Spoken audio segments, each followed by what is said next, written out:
In conclusion, the role of NFTs in the mass adoption of blockchain tech is not just a trend, it is a transformative force reshaping our digital future.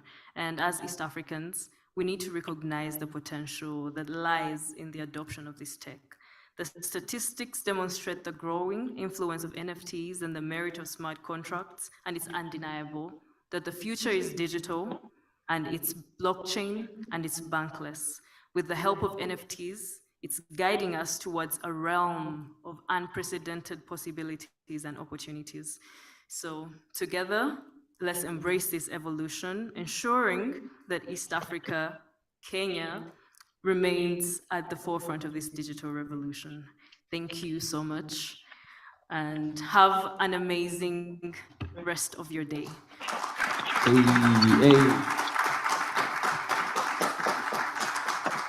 I don't know if anyone has a question. Maybe we can allow her to answer one or two questions. Anyone? No one? Okay. Thank you for that, Kashushu. I'm just curious about your personal mission with the NFTs that you're creating.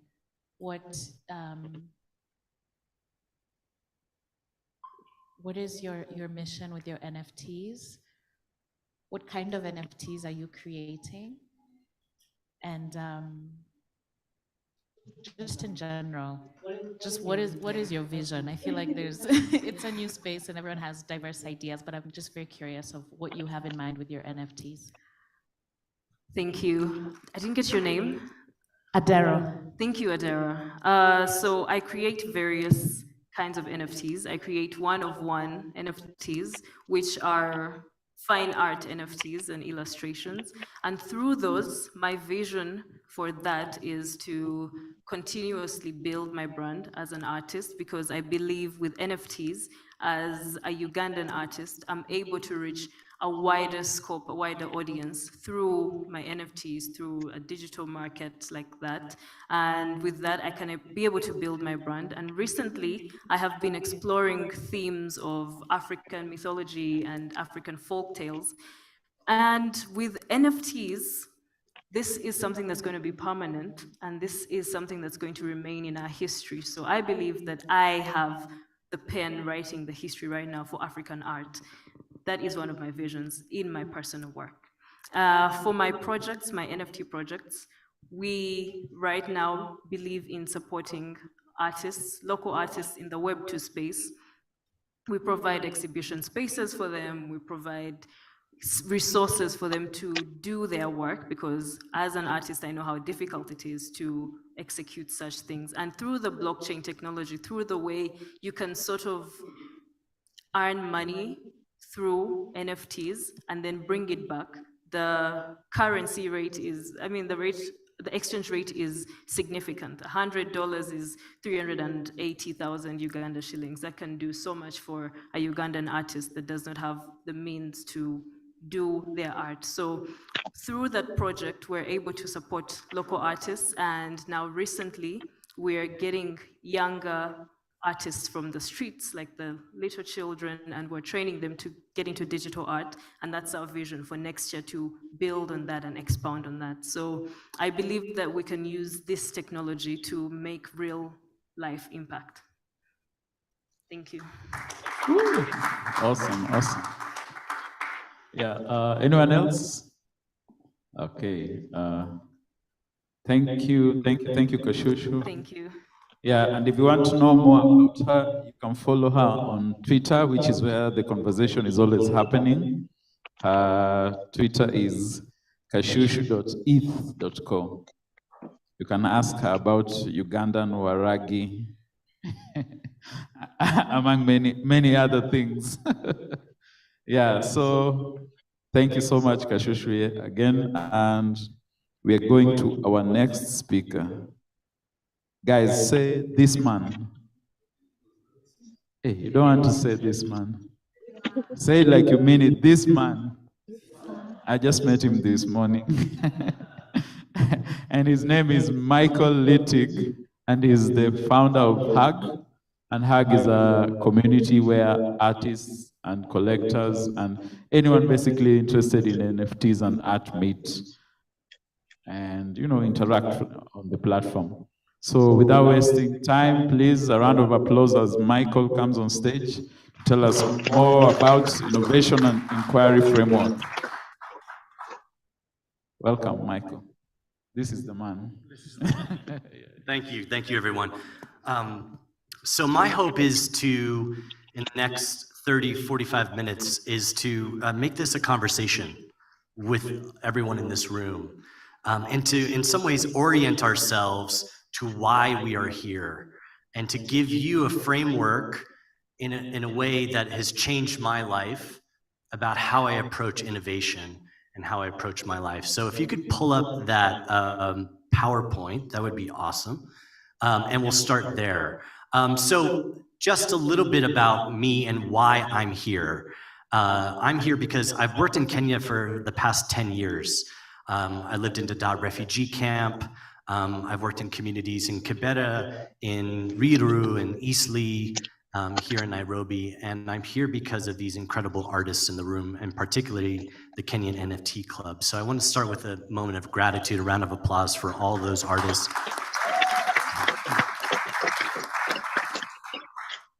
And just this opportunity. I have a new friend, Adero, here, who I was talking to earlier about the power of coming to an event like this, showing up.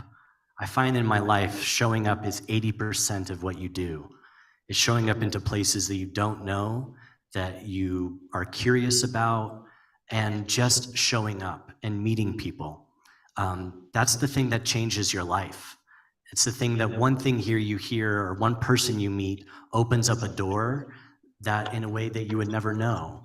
And so my hope for you today is to, in some ways, give us an opportunity that I can kind of spark that with you. So that's why I'm here. Is there one brave soul to tell me why you're here, or tell us why you're here? Is there one brave soul? Why are you here? Why are you here?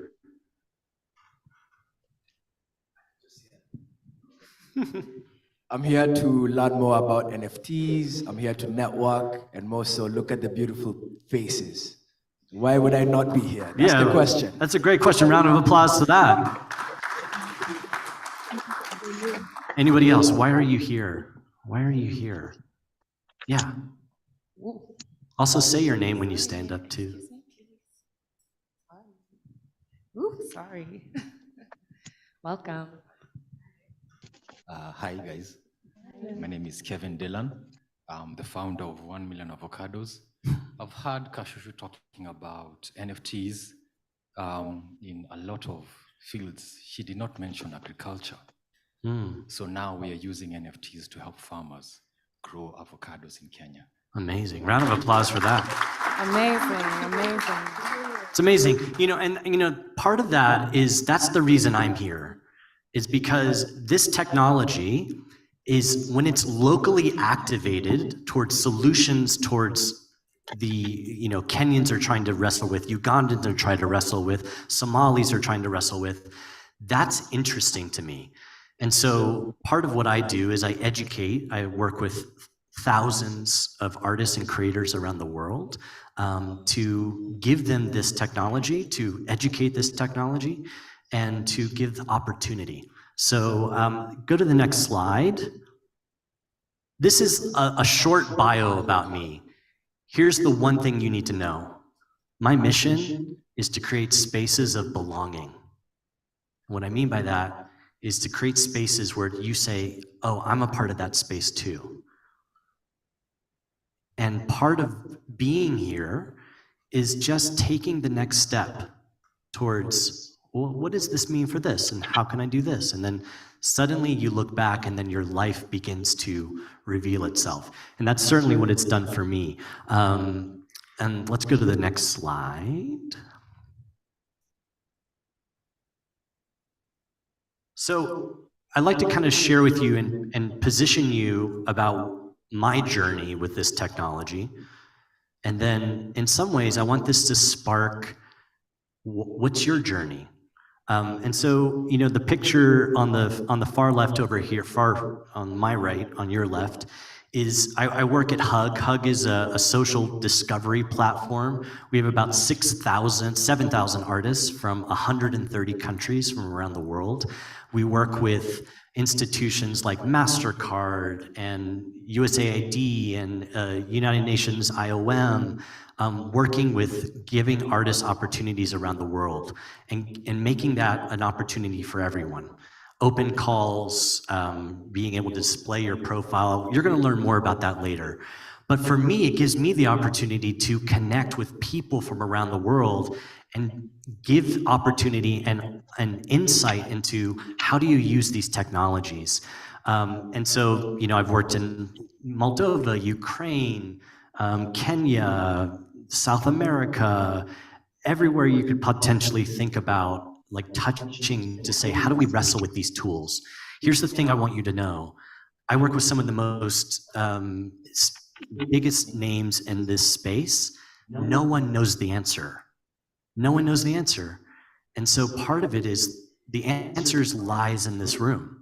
The answer starts here. And so I want to kind of start with that and give you a framework of how we can approach that. The other thing I want you to know is I'm an artist myself. I'm a multidisciplinary artist, and this certainly informs my work about how I create and teach. So let's go to the next slide. So a lot of people are going to talk about this conversation about Web3, NFTs, and a lot of these things are very, in some ways, intimidating. Kashushu was talking this great thing. I loved your last end of your speech when you were like, can you explain this to the chapati person? Can you explain this to the Bolt person? And so my hope for you today is to give you some language that I wrestle with. And to also orient ourselves about where we are in this moment. Technology is always on a trend. So if you look at the rise of certain technologies, it usually follows the same pattern. The rise of what we'll call the internet, or what we'll call Web 1. If you go to the next slide. So what is Web 1? Web 1 is a website, right? And so a Web 1 is a website that launched where the only thing you could do is read the website. Does anybody in here remember these called bulletin board systems? Did you ever play with this? Because I'm young enough to have seen the internet grow up. So I started playing where you would just go to a website and you would interact with it. You couldn't really do anything beyond you couldn't write or contribute, you could only read it. And that's what Web 1 was. But what's interesting about these technologies is that it rose in a moment, it's called the dot-com boom. There was this rise of all this interest in the technology, and then it all crashed. Do you all notice how that happened with this NFT space? Same kind of position. It also happened in the social media space. So the social media space, there was this huge boom. Remember Friendster? Does everybody remember MySpace? You remember these things? No longer here, right? It's because it's always going on these trends. We're in the middle of a trend right now with the Web3 technology. We're past the moment. Remember, it spiked all this interest, and we're called this crypto winter, right? This is the moment where everyone's building the technology so it becomes invisible, and then we're not going to really know that we're interacting with this technology. Starbucks has already done this. They've launched their own platform using loyalty points. There's a lot of people wrestling, experimenting with these technologies. So if you go to the next slide, what is Web 2? So if Web 1 is read, Web 2 is read and write. I can interact. I can go and I can review things. I can go to Facebook and I can talk with my friends. This is a way that we start to collaborate, co-collaborate around the world and start to interact with these technologies. Really interesting, right? Then you go to what is Web 3. Next slide. So Web 3 is you can read, you can write, now you can own your data. Really interesting, right? So this is part of a trend where there are these central platforms, Google, Meta, they own all the data. There's almost a response to this where people are saying, we're gonna make decentralized solutions. And so now we're in the kind of response towards that. We're kind of wrestling with what is decentralization? What does it mean to be decentralized? And here's the amazing thing about decentralization is that it gives more, people can't corrupt it. So a lot of the things about this technology, even now, most, people talk about these NFTs, they're pointed towards something that is a centralized solution. So it's, hosted on a web server somewhere. So the aim is that this is moving towards decentralization, which is what's Web3, and we're moving towards a more decentralized kind of societies. We're wrestling with this as human beings. So let's go to the next slide. So within all that, my hope today is to actually make this an active panel. So you're not just listening, you're actually writing things down. Could you get something out to write for me? Or you can write on your phone, you can write something down. At the end of this little section, you're actually gonna turn to your neighbor and you're gonna talk to them. And you're gonna share with them some insights that you're gonna have. So my hope today is to give you a framework of how you can go about today. How you can go about today, you can go about your life, you can go about how you make your work. This is a framework I co-developed with Arizona State University and NASA. It's also based on how I've been working for the past 10 years in my own work. And I'm gonna walk you through this innovation framework, and this is a framework that you could use in anything you do in your life, to begin to ask questions about how do I take the next step towards my goal. And what's my goal? Why am I here? What do I wanna do with this? There's so much opportunity in this room, but I'm gonna keep going back to, it goes back to that avocado. Kevin, right? Is it Kevin's your name? That avocado solution is so interesting to me. Nobody in the US would probably have that solution. But you see how Kevin was so passionate about it? That's really interesting. And so today my hope is to give you some steps about how you're gonna approach the rest of the day. So let's go to the next slide. So I'll start with a personal example. So this is based in my own art making practice, but it's also personal. Part of the solutions that everything that comes to you is always going to be personal. That's the thing that will allow you to survive a trend. It's, I'll be very honest with you, it's not really cool to be in NFTs right now. I'm sure people look at you with a little side eye. How many people in the room feel that way? When you say, oh, I work in NFTs, like, oh, cool, yeah. That's a scam. NFTs is actually it's really interesting about language. It's going through a rebranding process. People in some ways are not using the word NFT anymore. They're saying digital asset, digital collectible. It's because we as human beings are wrestling with how we describe, going back to Kashushu's amazing prompt, is how do you translate this to people? Like when I go to a website, I don't go, I was interacting with HTML the other day, right? It's like, but we're still in that space of describing this technology and we're still trying to name it, put language around it. Like I never heard of Web 2 before Web 3 came about, right? So these are languages that we're wrestling with. And so for me, one of the ways that this framework really shifted the boundaries of how I create work is it pushed me outside my discipline. And so, personal story, after my mom passed away, I was kind of trying to figure out how do I respond to this as a human being? How do I respond to this as an artist? And so I was really interested in archiving the memories of her. And I was also wrestling with this question of what does it mean? What is home? Where is my home when I lose someone? And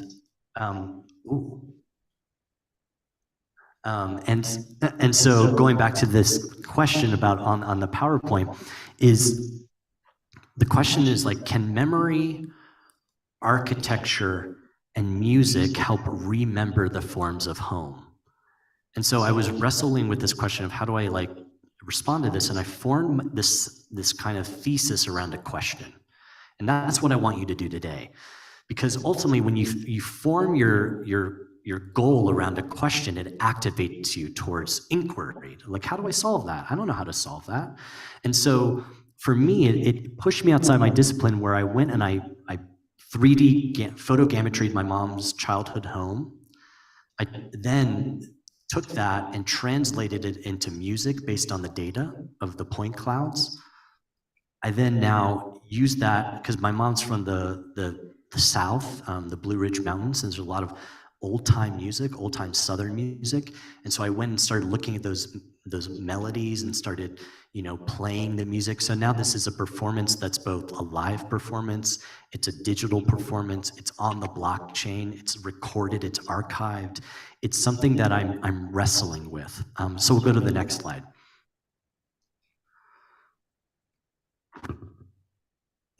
And so on the next slide, you're going to see this. This is another example. Again, I'm just giving you personal examples, and then we're going to start to go into you. So this is a piece I worked on with NASA called Utopian Hotline. And this is after the pandemic. We were, I think, together as a society, we were imagining what the future would be. And so me and this group of artists that I work with, we came up with this question: how do you imagine a more perfect future? It's an interesting question, right? And so we created a telephone hotline where people could call from around the world and leave messages. And so we just placed all these like little posters all around the city and parts of the world. We asked our friends to call, and the messages that people left were so moving that we started to create music based off of these messages. We created kind of a metaverse video game world where you could go and interact with the messages. We created a live performance. We created a visual installation, and now this is on tour around the world. The reason I say this all to you is because I would have never created that on my own. I would have never thought about that unless I started through this process of inquiry, of how do I do that? How do I think about that? And all of these technologies, they're just tools. And what they do is, like, when you put them in the hands of a question, it opens up new possibilities. So now let's get to you. So let's go to the next slide. So what I want you to do right now is I want you to write down problems you're facing in your life, in your career, in your practice, in your work. I'll give you a few of them. I can't cut through the noise of social media. Maybe I'm a content creator. I'm trying to make things go. I feel stuck in my development and growth. I don't have any opportunity. I'm overwhelmed. I don't know how to, update my collectors. I feel lonely. I don't know where I belong. Anything. Just write down problems that right now, even if you just write down 1 through 5, write down problems that you're facing right now. Things you're trying to figure out. It could be problems about avocados. Like, I just really moved by this avocado. It's really interesting. Like, I would want to start to have this conversation with Kevin and be like, tell me more about why you're so passionate about avocados. And I bet there's a really interesting story behind that. So again, problems that you're facing, maybe your culture's facing, maybe youth are facing, your problems that you're facing right now. And if you don't write it down, just think in your head, be like, what am I, maybe it goes back to this question of, why am I here? What brought me here? I'm trying to figure something out. How can I get more opportunity? How can I, meet new people? And the reason we do this is because by looking at these problems, we can start to identify the thing that ultimately lights us on fire, like gets us all excited, or maybe scares us a little bit. So look down at those problems you're facing, and if you see something that maybe scares you, there's this amazing mythological idea, which is the cave you fear to enter holds the treasure you seek. The cave you fear to enter holds the treasure you seek. So maybe I'm really intimidated by this technology, but by actually going towards this technology, I'm going to learn something about myself. So circle the one that like excites you, or the one that scares you. Give me a thumbs up when you've done that. You're like, cool. Yeah, awesome, awesome. Great. I'll give some people some more thought.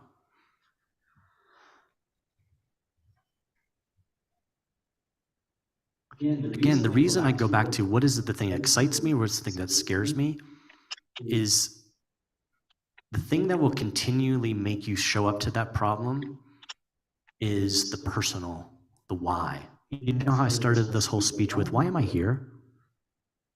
I think that's the thing you need to connect back to when you feel lost, when it's not cool to be a part of this, Web3 club. When you say I'm working in AI and people don't understand what you're saying. Our goal in this room is to be curious translators for the chapati person. I just love how you were talking about that. That's how revolutions start. They start by people, individuals. They start around kitchen tables. Okay, I'm going to move on to the next thing. So go to the next slide.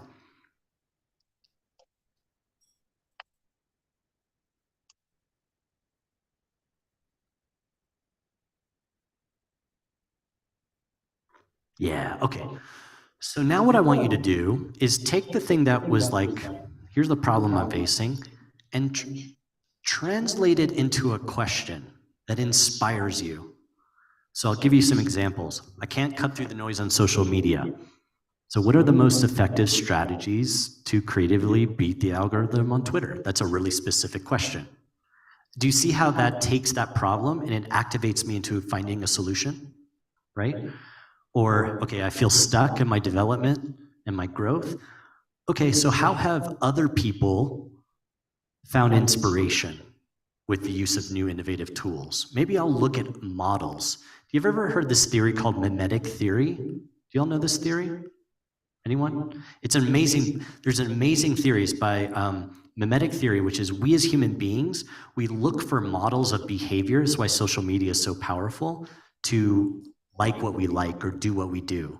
So often when I feel lost, I just look for a model. And I say, oh, I was talking with Matthew earlier. Matthew, if you don't know Matthew is like, can we give a round of applause for Matthew? Like, he's an incredible teacher.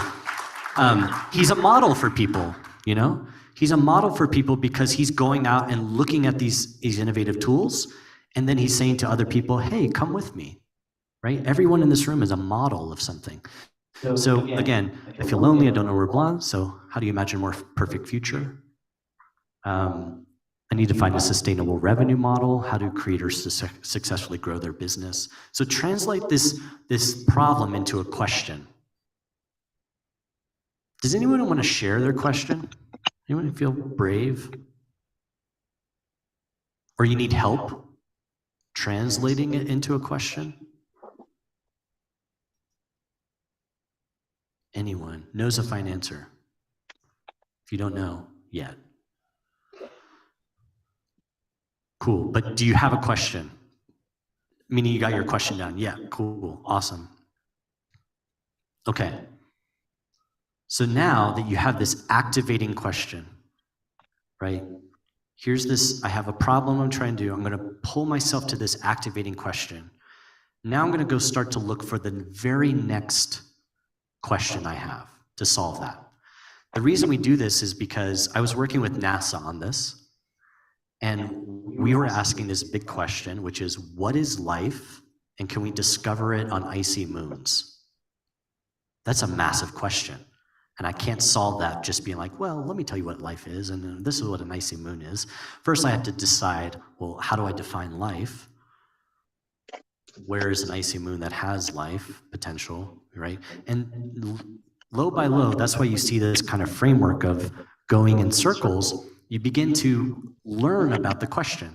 You get to investigate the question of like, what does it mean to me? I'm a photographer. I'm really interested in NFTs. I want to mint my first NFT. Okay, great. Who is a very well-known artist from Uganda who's minted their NFT? Oh my gosh, Kashushu, right? So I'm going to look at Kashushu. I'm going to start to find that. So now that you transform your goal into a question, you're going to go to this, what I'll call the next slide, the natural next question. So let's see. So if I go, cool, what are the most effective strategies to creatively beat the algorithm? Okay, what are the current algorithm parameters, right? That helps me focus my question into something I could actually learn today. What are the latest innovative tools which recently launched? How do artists I currently admire solve this problem? Who is responsible for imagination? How do you define home? So if I say, oh, I'm trying to find more opportunity in my life, cool. How do I define opportunity? What does opportunity mean to me? So I'm translating into this smaller question. And by doing so, I'm now taking this big problem and I'm making it into small questions that I can solve today. And what ends up happening is that over time, you'll go through each of those questions and that will lead you to another question, which leads you to another question, which then you then distill, and that's how things become innovative over time. One of the things I'm really interested in right now, which I'll talk to you about at the end, is AI. And what happens when we really give knowledge to communities to use AI to activate local problems or to find solutions. I was talking about this with Matthew earlier. Like, I think that's going to be a game changer. And we could do that today. It's really possible. In fact, I have a program, an opportunity I'm going to give all of you in this room free access to with Stability AI, where you can come learn with me for free if you're interested in that. Because I think, to me, is I don't know the answer. And I'm going to be honest with you, I'm leading these conversations, and I'm constantly learning on the side. I'm going to this amazing thing. I don't know if you know this invention called YouTube. Does anybody know YouTube? That's where I get all my information. I look to other people who are solving these niche problems, and then I learn from them. And that allows me to push things forward. And then I teach it to other people. I go to the chapati salesman, essentially, and I teach it to other people. I teach it. And by teaching it, I master it. And now I can solve it for myself. And so that's how things become innovative over time. Does that all make sense? Yeah? Clear? Okay, here's the thing that's scary. Go to the next slide. So you're gonna actually have to talk to someone today. So I want you to turn to someone or a group around you, and I want you to be like, here's my question. Here's my natural next question. Here's why this excites me. And guess what? If you didn't do the assignment, no problem. Just be like, here's why I'm here. Here's why this excites me. Here's what I'm trying to figure out. Right? I'm trying to figure this out. Is that cool? Okay, I'm gonna give you 5 minutes. Go! Find someone, talk to someone. I'm Sharon. Yeah, I'm an artist. Yeah, and I do digital art and photography. Yeah, are you an artist? I'm a photographer. You are? Oh, okay. I should follow you. Let me see. You know what? Instagram page? Maybe I'm minting my photographs later. Yeah. You're minting your photos? Yeah. Huh? Okay. Yeah. Really? Photographs? Huh? Yeah, photograph and some digital art too. Yeah. Yeah, I actually started doing this Yeah, last nice. year, and Last year you yeah, started? Okay, in the beer market. it's been less. Yeah, it's been less than a year, I think. Okay. Yeah, and it's been working out. I think if you network with the right people. Sure. Yeah, especially on Twitter. That's why it's art. On X, yeah? Yeah, on X. You talk to the right people, like integrate with the right people. It's easy to sell your art. But not nice. easy per se, but Let me see. you They are on Instagram. Huh? yeah. Your NFT. Yeah. So where do you sell it? Mm. On OpenSea or? On OpenSea, on Object, on Rarible, Okay, I know. and Yeah. on Foundation. Okay. Yeah. But if you mint on OpenSea, you have to pay. You pay a lifetime fee. You pay once. Once, yeah. Yeah, and then from then on you can mint at any Which time. crypto you pay there? Ethereum. Ethereum. Yeah. Okay. It's Spongy Mm-hmm. from Nairobi. Yeah. Yeah, Nairobi. Ah, nice. Yeah. Okay. But it's not real photography. You're using some graphic design or Not something. not for all of them. Some are real. Like that's actually AI. Just AI, I've been exploring AI lately. Which software? Midjourney. Midjourney. Yeah. Ah, it's for free, yeah. For free. That's free. You know, you can pay $10 a month. Ah, okay. Yeah, Nice. that's affordable actually. Okay. That's digital art. There's digital. Art, yeah. There's no photography. These are photos, yeah. Good digital No, art. no, that's AI actually. Let me show you the photography one. So you make money now monthly, yeah? Just sometimes. It's sometimes you're making money, sometimes you know how being a freelancer is. Okay, yeah, Some sure. months are better than others. Okay. The months where you don't get anything, especially as Africans, not so many people are conversant about NFTs. Sure. Yeah. Like that was photography that I It's turned into. two-time exposure or Yeah, something. yeah, double Double, exposure, yeah. Ah, it's nice. It's you, huh? Her, actually, Ah, okay. she's here. It's very creative, yeah. Thank you. Nice gallery, yeah. Mhm. So you're mainly like very artistic, yeah? Yeah, we could say that. Yeah, artistic photography and Yeah, AI, yeah. And Okay. also street photography, Street. documentary. Okay. Yeah. Yeah, like me, I'm more documentary. Let me go to your page and Yeah, it's different, yeah. yeah. Oh yeah. Documentary events. Oh, I did like this a wedding. lot. These are dancers here. So nice. You know Leroy? No, She's a singer. They were dancing for her concert. Oh, You know the Arty Gallery? sorry. Near the Arty Gallery? No. Oh, Artie. Arty Gallery. Yeah, Near yeah, the, yeah. yeah, it Yeah. was there at the Arty Gallery. Oh, oh, this is really nice. I like it. Yeah. Maybe they also have NFTs there at Arty Gallery. I don't know. Yeah. I think there's a Kyoko Art Gallery that displays NFTs. Yeah. Yeah. Not many galleries are displaying NFTs at the moment. Okay. Yeah. Yeah. It's still upcoming. Yeah. Still upcoming. I Yeah. love this so much. It's from Uganda. Yeah. I'm going to give you about one more minute. This one. Yeah, I'm here since 2 years in East Africa now.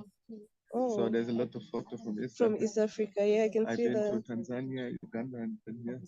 Okay. Yeah. This is Next week I lovely. go back to Uganda. Oh, wow. So are you planning to stay in Africa for some time? Yeah, I want to move here. Yeah. For real? Yeah. What do you love most about it? People, the creativity, yeah. And the weather also. Okay. Yeah. You like the weather here then? Sure, sure. Where did you come from? I'm German. Okay. Yeah. All right, we're going to Now start to it's wrap getting up. winter, you know. Oh, so and Yeah. here it's still cold. Yeah, Even it's when it's nice, cold, yeah. it's not very, very And cold. the people are very social here. Okay. So, okay, so this is what I want now. Not Is like there a the- brave soul? You don't have to talk about yourself. That would be willing to talk about what you learned from one of the people in your partnership or group. So you don't have to talk about yourself. You could be like, this is Cynthia. Cynthia is really interested in Yeah. anyone. Opportunities for I know you guys are brave, so I'm gonna pick someone. Oh. all the best. Who's brave, guys? Anyone? Anybody? You haven't learned anything from your friends? Shame, shame, shame. Okay, thank you. I love this. Hellos once again. I've gotten to interact with these two lovely souls. I'm gonna share my brother's story because I feel it's a story that needs to be amplified. His name is Odero. Adero, my bad. Oh, there's Adero and Odero. Nice. Odera, sheesh. Okay. And Odera recently launched a company with 4 other colleagues. Round of applause for that. That's a hard thing to do. And his function in the company is to lead the education segment. And what is really troubling him is how he can take Web3 to the kids of the ghetto. That's a great question. Why does that excite you so much? It excites me because number one, I'm from the ghetto. Number two, Web3 really changed my whole perspective on how the ghetto kids can be empowered, whereby most of the times we find that the education of Web3 is really concentrated on higher education learning institutions and places like this where we can come here and do it now. I want to take it to them, not really them coming to us, but us going to them. That's what really excites me about that. Beautiful. Round of applause for that. That's really,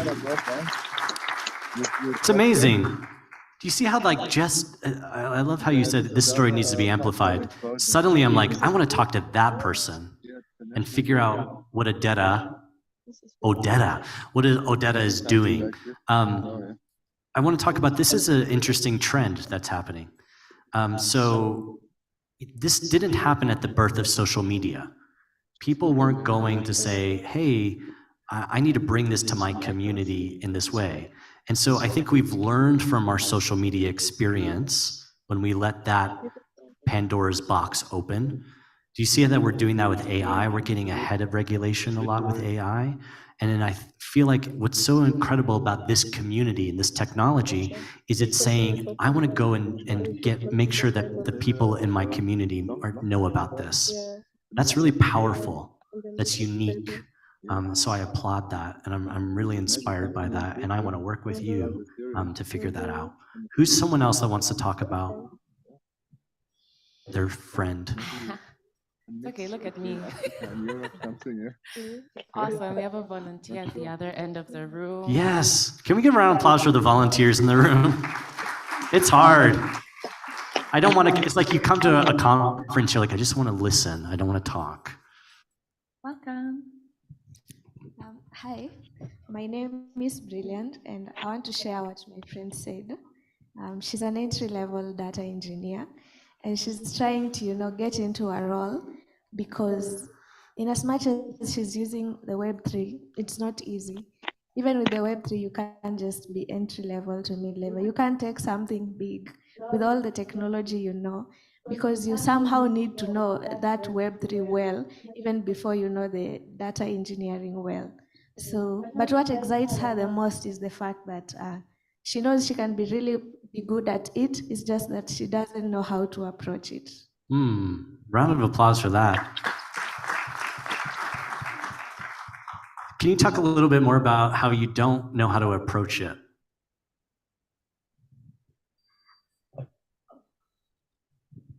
Hi, I'm Sheila Chomba, a recent graduate. So I'm trying to find my way in the data science field. And actually one of the reasons why I got excited about this event is because I saw AI in it. Yeah. Yeah, the minute I saw it in the group, I was like, okay, I'm going since I've seen AI and it's an opportunity to learn. So at the moment I can say I'm trying to really navigate into the data science field. And I'm trying to learn all sorts of stuff, but I'm sort of finding it challenging because whenever I'm looking at things, or rather looking at people who are in those fields, I feel like I still got a long way to go. That being said, one thing I'm learning is that in every adversity, there's a chance to learn. So it's really incredible that I'm actually trying these new things, and I'm looking forward for the future. Wow, round of applause. Come on, louder, louder. I'm really inspired by, I'm sure that story echoes every person in this room in some way, right? There's a sense of, I don't know, but I'm going to try to figure it out. And I want you to know that you're not alone in that. Everyone is trying to figure out. And the beauty of startups or Web3 or technology is a tool to solve a problem. And because I work, I help entrepreneurs raise money, I help creators create their art, and I always go back to them, is your personal reason of why you're doing this is going to be the thing that differentiates you. And in fact, your fear is going to want you to imitate everyone else, right? Well, everyone made a PFP project, so I got to do that. Or if everyone did this, I have to do that. And I just want you to always go, what is my reason for being this? Why am I interested in this? And so I'm going to kind of share with you 3 things I want you to think about before we leave here. And then I'm going to give you an opportunity to join me as I kind of figure out AI too. So number 1, so I work with the Zuckerberg family. So I work with a family that helped birth social media. And so I have a front row seat to the history behind how those people took Facebook from they were above a Chinese restaurant. It was a small room of 5 people, and how they grew it into what it is today, multi-billion-dollar company. And there's a few things I know. They didn't know the answer at all. They were trying to figure it out. But where we are right now is what I would equate to them when the iPhone came out. So Facebook started around 2004, summer 2004, and the iPhone came out in late 2007, early 2008. And so when that happened, it changed everything overnight. The mobile phone changed everything. And at Facebook, they had to pivot immediately. They lost so much money because suddenly they said, you know what, mobile apps are going to be the future. And everyone told them, you're crazy, that's wrong. And they had to pivot everything to say, well, now all the engineers have to begin to train for mobile. And so we're in that moment in terms of what this technology is. There's this rise of like, oh my gosh, Web3, technology, NFTs, blockchain. Even though blockchain's been around for 10 years, there's people experimenting with this. And I always love that artists are at the front of this. Artists, PFPs is what really launched NFTs. It wasn't like real estate contracts really got that going. No, it's people wrestling with art, saying, IP, do you own IP? Is it my IP? So I say that to say, we're in a moment of disruption with AI. Here's the opportunity. Come learn. No one knows. Everyone's trying to figure it out. And so here's your opportunity not to be on the sidelines and to be like, oh, I'll wait till they figure out. No. Come. No one knows. Everyone's trying to figure it out. I work with the leading companies in the world, and they're looking to you to figure out the solution. That's why they're open sourcing this technology. That's the difference in this moment. So that's my invitation to you, number 1. Number two, here's the thing I want you to recognize is that if you don't remember anything from this conference, you probably won't remember anything. You'll remember how you felt, or you'll remember the people you met. And so for me, being here with you, I work with people from around the world. Kenyans have a very special place in my heart. And the Kenyan youth and the artist community and the East Africa artist community is really powerful. And I just want to be a reflection to you. It's like there's a great opportunity with this community here. Like the people in this room are really special. And so don't take that for granted. Use that as an opportunity to figure things out together so you don't have to be alone. Someone who is constantly like, people ask me, what do you do? And I'm like, I am a creative. I also do entrepreneurship. I also and so we're in a moment of things are just going to continue to accelerate. And it's going to be about how you adapt to those accelerations. And so it's just going to get faster, y'all. It's going so fast. And so my call to you is to show up even though you don't know what's happening, even though you don't know what it is. Just keep showing up, yeah?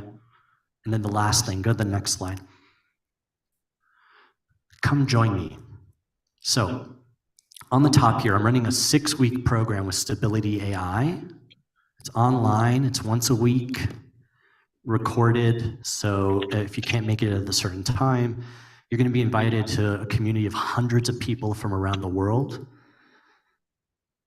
And you're going to get an opportunity to interact with Stability AI, with the engineers in Stability AI, to really begin to ask the question of how do you use this technology? if you use the code Kenya, when you go to that QR code, usually we do like a deposit just so people show up. You don't have to put the deposit down. You can just show up for free. Because I know you have skin in the game.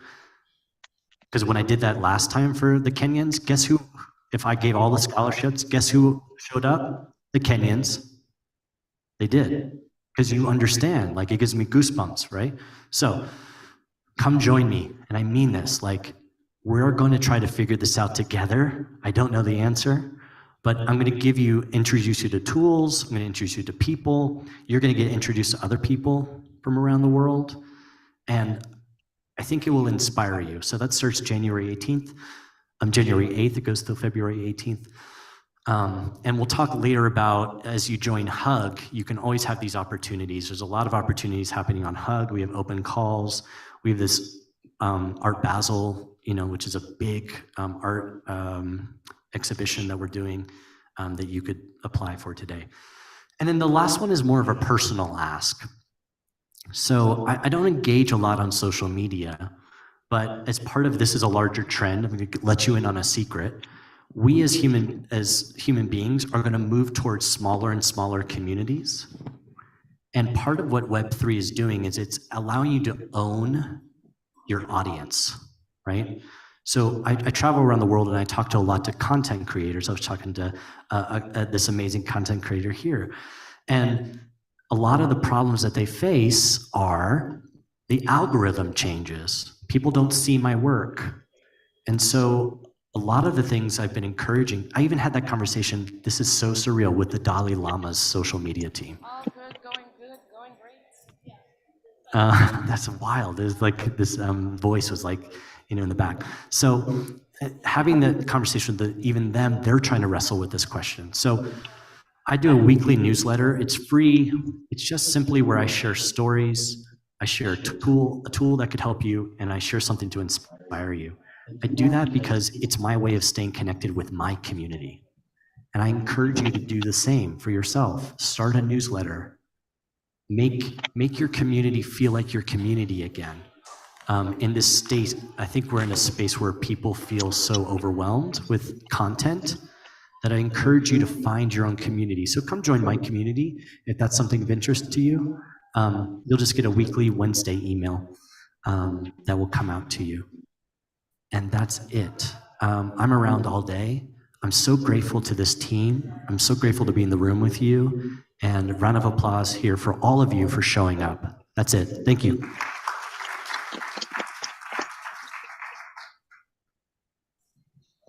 Oh, there's some questions.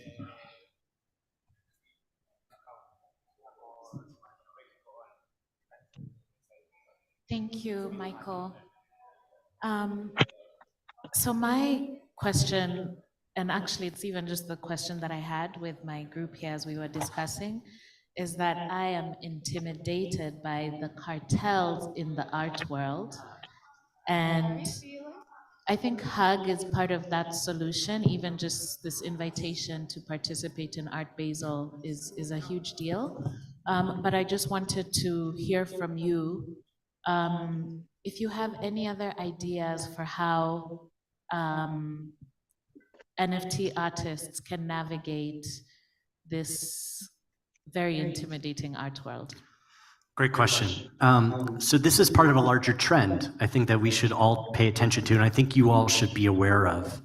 So remember I was talking about this decentralization and the movement toward decentralization. There's also this, because of that technology, there's a democratization of access. And what I mean by that is that there's more opportunity for people around the world to kind of take out the middle person. And that's what decentralization does. It's just, we're just going to take the middle person out, so we don't need that gallery owner to like be the gatekeeper anymore. The community can be the gatekeeper.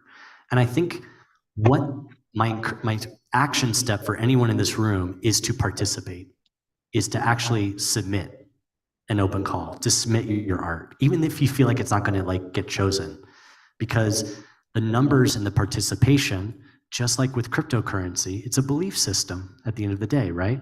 I mean, even the money, the shillings in my pocket is a belief system. I say that this is worth 100 shillings. It's just a piece of paper. But it's your action, your participation that validates the belief system that people in this room should have opportunity.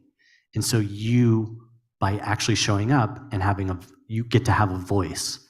And so what I think is so powerful about what I'm seeing with this technology is I see thousands of people from around the world that I've never encountered that kind of art before in New York galleries.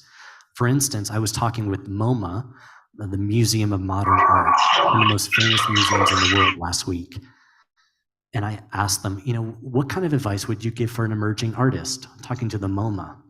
And they said, show up, participate, find your community. There's a community waiting for you that wants to give you a voice. And I just think that's so inspiring. So I just love that question, Dedo. It's like really about showing up. So thank you. Yeah. Round of applause for that question.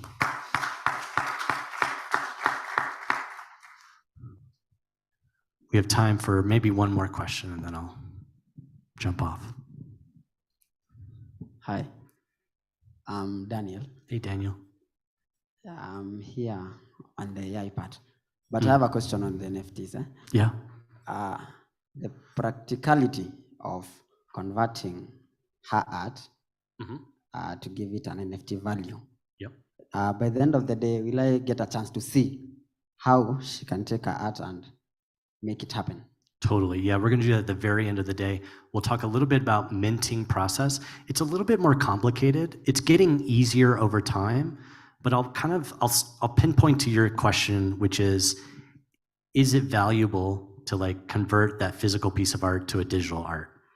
Here's the thing I want everyone to know in this room is that our lives are going to continue to be digital and physical. And in fact, it's going to become more digital over time. I'll give you an example. Think maybe 5 years ago, how much time you spent on your phone. Now think about how much time you spend on your phone now.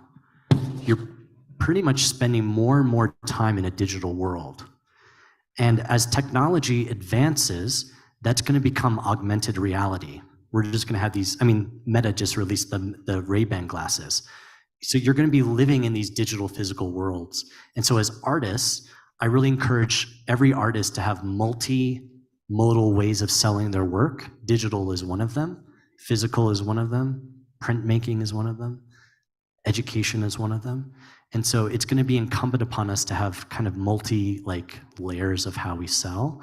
But to go back to your question, we'll cover a little bit about today, but I'm also happy to sit with you and even just do it with you, which would be fun. It'd be kind of cool. Thank you, Daniel. Yeah, round of applause. We can have time for one more, then it's up to the MCs.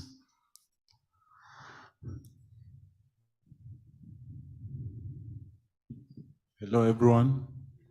My name is Daniel again. Nice. But Footworks Daniel.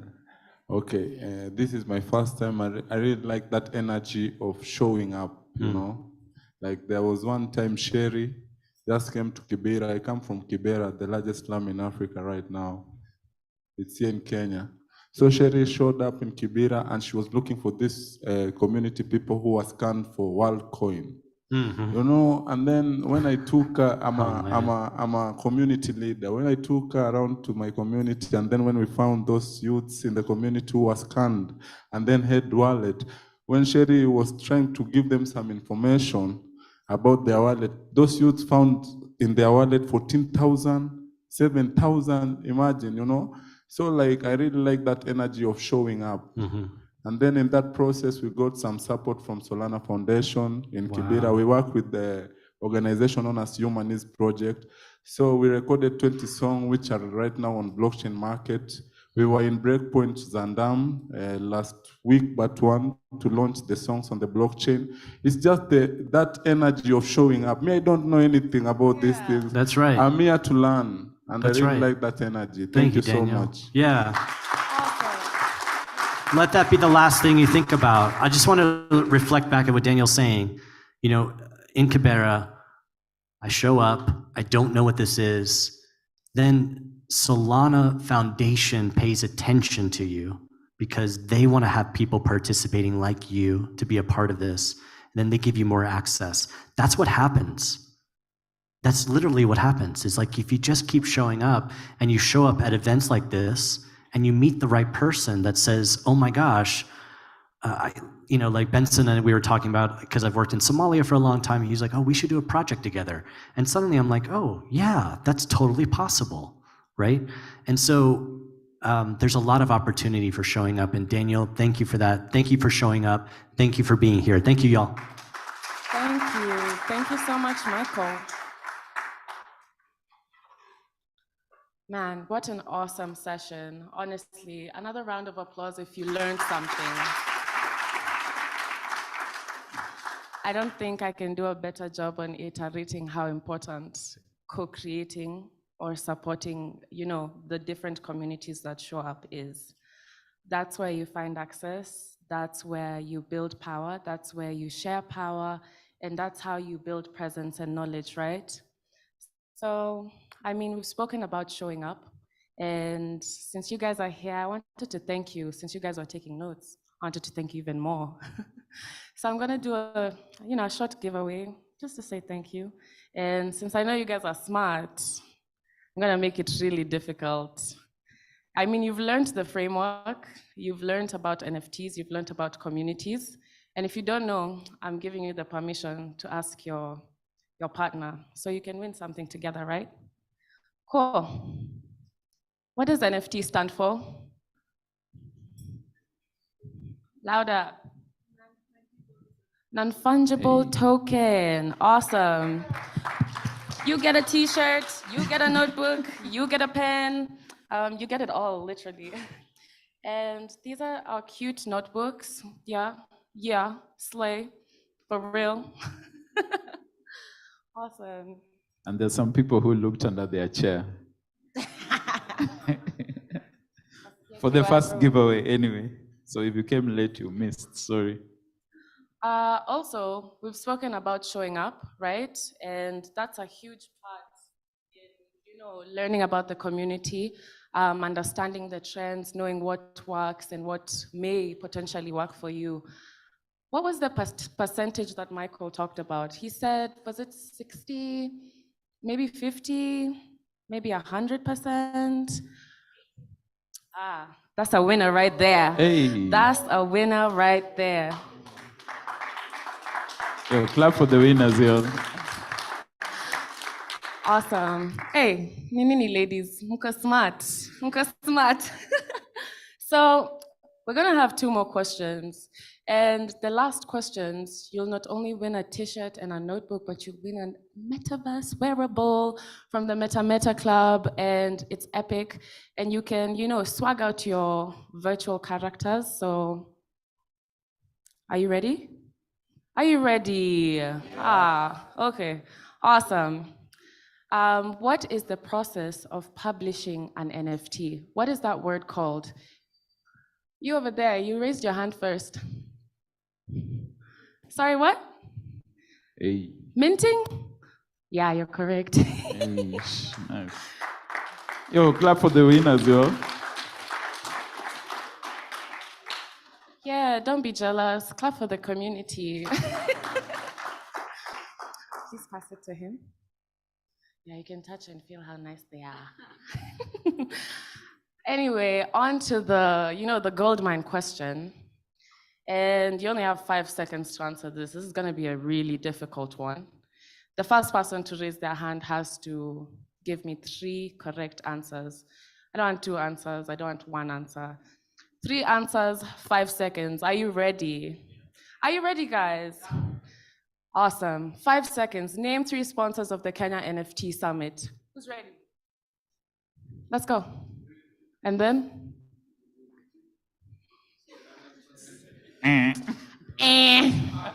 Wewe, umejoke sana.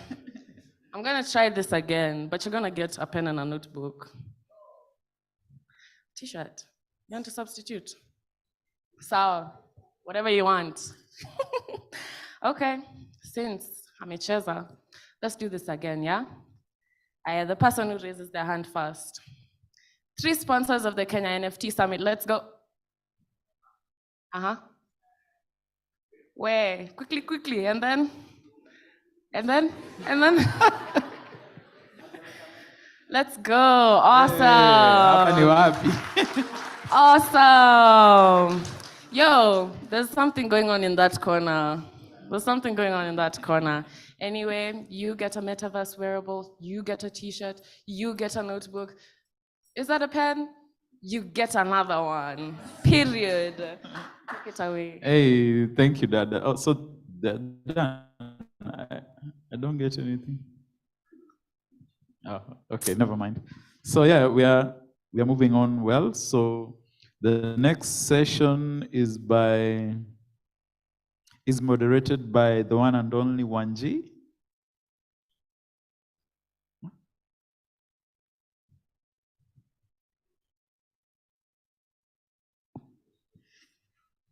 Yeah, so the next session will be Minds Behind Machines, Art, Intelligence, and Infinite Creativity. And the panelists are Adrian, Sounds of Freedom, Avery Egypt from Publish AI. Yeah, so come on, give them a round of applause as they come.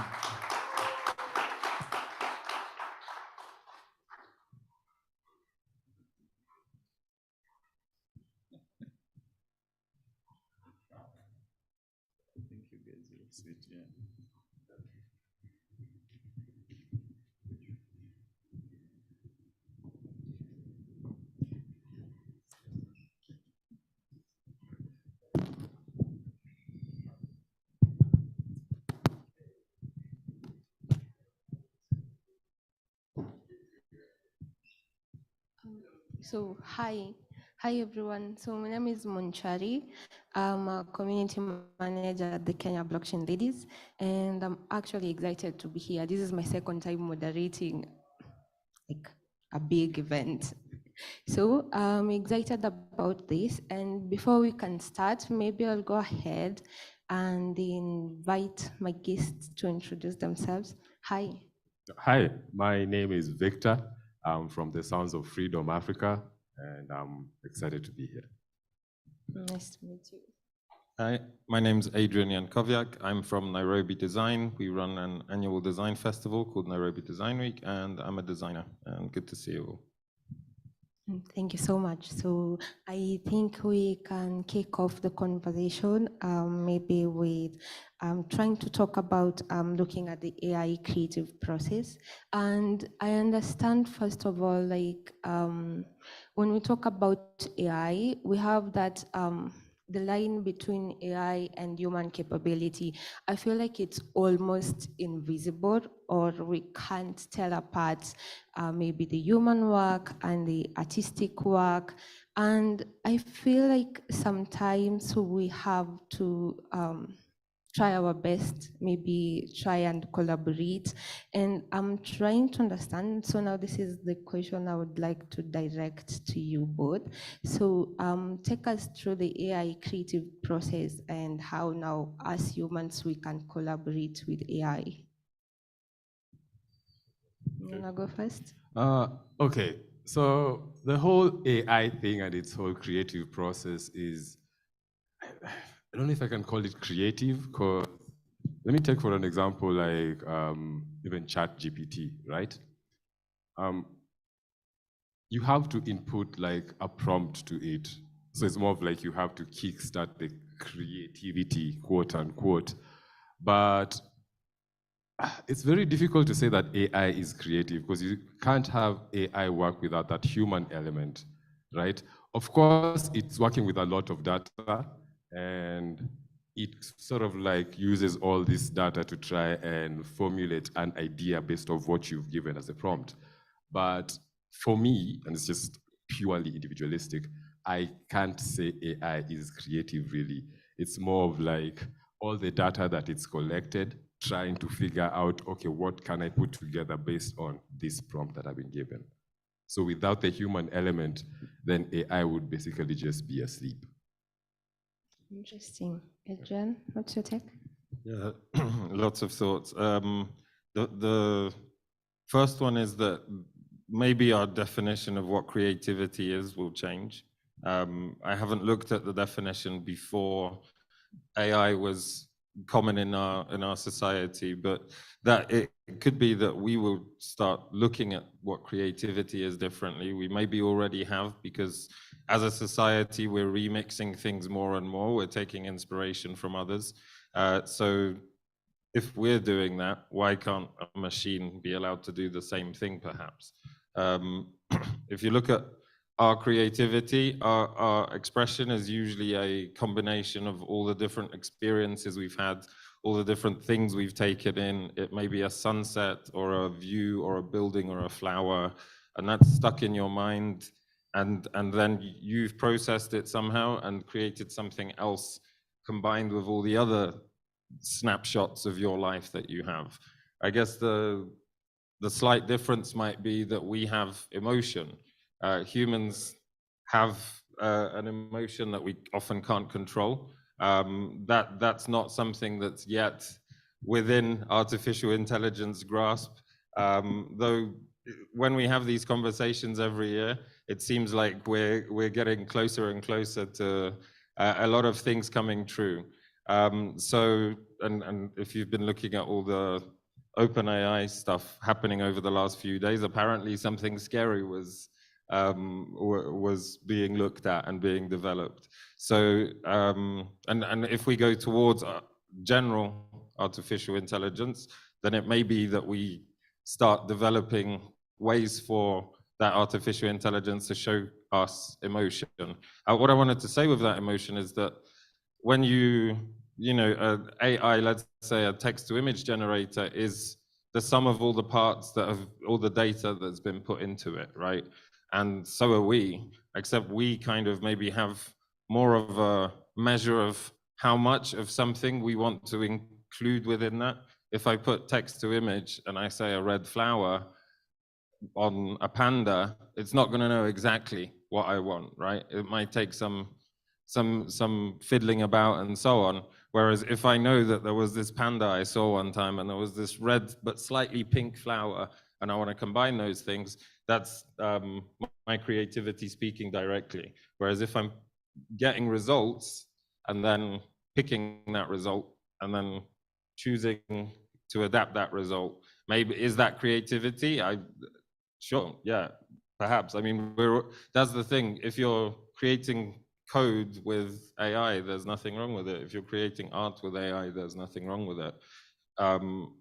With the art, it does come back to that emotion, especially when you talk about art, because art is very specific and people value art differently to how they value artistic outputs, right? Not every drawing, not every picture is considered a work of art.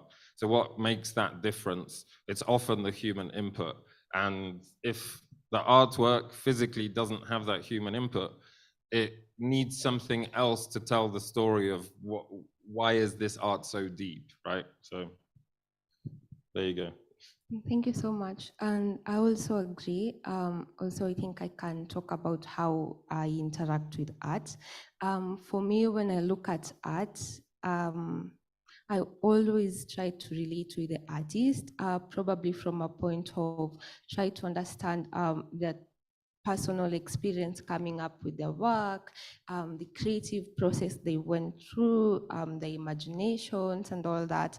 I really want to look at a work of art, or even if I'm experiencing it, I want to understand it from a point of the artist, not like something that has been generated by algorithms and all that. Yes, so moving on, still on collaboration and co-creation. Now, I think when we're talking about AI, and when you mention you will be called ignorant if you are doing your work without at least trying to involve AI. And people are increasingly using AI, like who doesn't? So now that we are looking at the way we are interacting with artificial intelligence now, how can now artists you take advantage of these collaborations, and what are the challenges that should be addressed when we are taking advantage of AI? Okay, like let me just give you an example. The moment I started hearing about AI and like the art can be generated from it, I jumped straight into it because it's not like I'm lazy. It's such that when people create something that makes the process more simpler, or I can use computer thinking to enhance my idea, it's not something that I want to say that, that's like cheating, it's not my creativity. I don't look at it from that perspective at all. For me, it's more of like I'm an early adopter. There's this new technology. Of course, we don't understand it completely, but I could take advantage of it, right? So, like for example, like right now we're doing like a whole art series recreating past characters in the Mau Mau, and we're actually working with one of the collaborators with you guys called Edmond. And it's really been a journey because when you look at the characters that are being generated, and I think he's using the same stability AI, right? Midjourney. Okay, so the kind of art that is being generated is ridiculous. Of course, you're like, okay, I don't know how people in the 50s used to look like, right? Because I wasn't there, right? But when I look at that art and I imagine, oh snap, these are like some of the freedom fighters and how they used to look like. When you compare like historical pictures with what the AI has generated, it's ridiculous. So you see, doing that, even coming to a point where we can make a lot of those images and make a film out of it, and it's all purely AI. For me, if anybody feels like it makes them less of an artist and they don't want to collaborate, please just get rid of that thinking. Abuse it. It's not ignorant that you don't want to use it, because I understand there's some artists that really shun using AI. But if you can just look into it to just like even like spruce up your ideas and maybe just give you a different perspective, I really think that artists would really benefit a lot from using AI. And that is just from a personal experience. Interesting. Thank you for that. Yeah, sure. So you mentioned films, and sometimes you'll see a music video or an animation, and it will say it's been generated with the help of AI or using AI. A lot of the time, that's still a lot of work. So people might jump into things thinking, oh, AI, it's just, I'll type in, make me a movie, and it'll do it. It's not there, and that's not what it's being used for. I mean, it's being used to assemble things, right? You can, again, it's about your inputs and the quality of what you put into it, the quality of thinking behind it, gives you better outputs, right? So if you know that you want to use a 35mm lens on this photo that's generated with AI, you type that in and it gives you the result that you wanted. You asked about challenges. Obviously, we've heard a lot about copyright and people using AI art and then not being able to protect it. So copyright rules can only be generated by a human, right? That's existed for a while, even before we had AI. Some of you may have seen a few years ago, there was a very famous, I think it was the nature photographer of the year or something. There was a monkey and it won the photo of the year and took the photo. It didn't belong to the photographer who gave the monkey the camera. So it was, there you go. So same goes with AI. If maybe it would have been slightly different if he'd also have been holding the camera, right? But yeah, whoever takes the picture. So same with AI.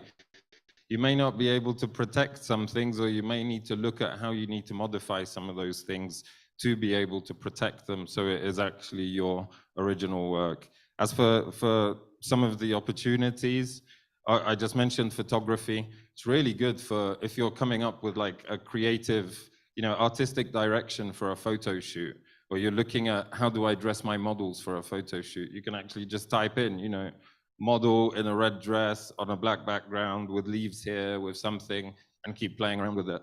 So then you can adjust like I said, your lenses. You can actually do all of this within AI. You could say, right, I want a close-up macro shot of a piece of jewelry, and it will generate that for you. Obviously, the styles, the different the variety from every type of artist style, every type of photographer's style, which is one of the I guess the controversies that we talk about as well. But it does allow you to replicate things that have already been done and develop them. As a product designer, I studied industrial design, that's what I've done quite a bit. That means making the things around us. And often I'm creating concepts. Before you make something, before you start mass manufacturing it, you want to make sure you're not making mistakes, you want to conceptualize, you want to prototype those things. So first of all, if I'm looking at, and I've been doing this and have done this for several things, you know, let's say we're designing a new water bottle, we could type that into AI and see, hey, it's a water bottle inspired by a elephant tusk or something, right? And then it might give you some ideas that you then implement in your sketches, that you then take to prototype, that you then actually start producing. So if you're looking to, you know, fabric patterns, chairs, you may have seen, I think a popular one online is shoes. Lots of people conceptualize shoes. It's fun even to do it, you know, and see what you come up with. So that's some opportunities. Thank you so much for that. So what we're learning here is that any artist, any person using AI to complement their work, they're not less of a person in their area of work. And also, I feel like AI has enabled us to do things we couldn't imagine they were possible in the past. And yes, with that also, I feel like AI is moving really fast, catching up. You can't really keep up at this rate. And I was wondering, when we're looking at the future of AI, how do you see it? What possibilities are we looking at? What are the challenges we're looking at? Okay. Well, since it's evolving every day, I envision a future where AI will run everything, right? Because right now, let me give you an example of like broadcast stations.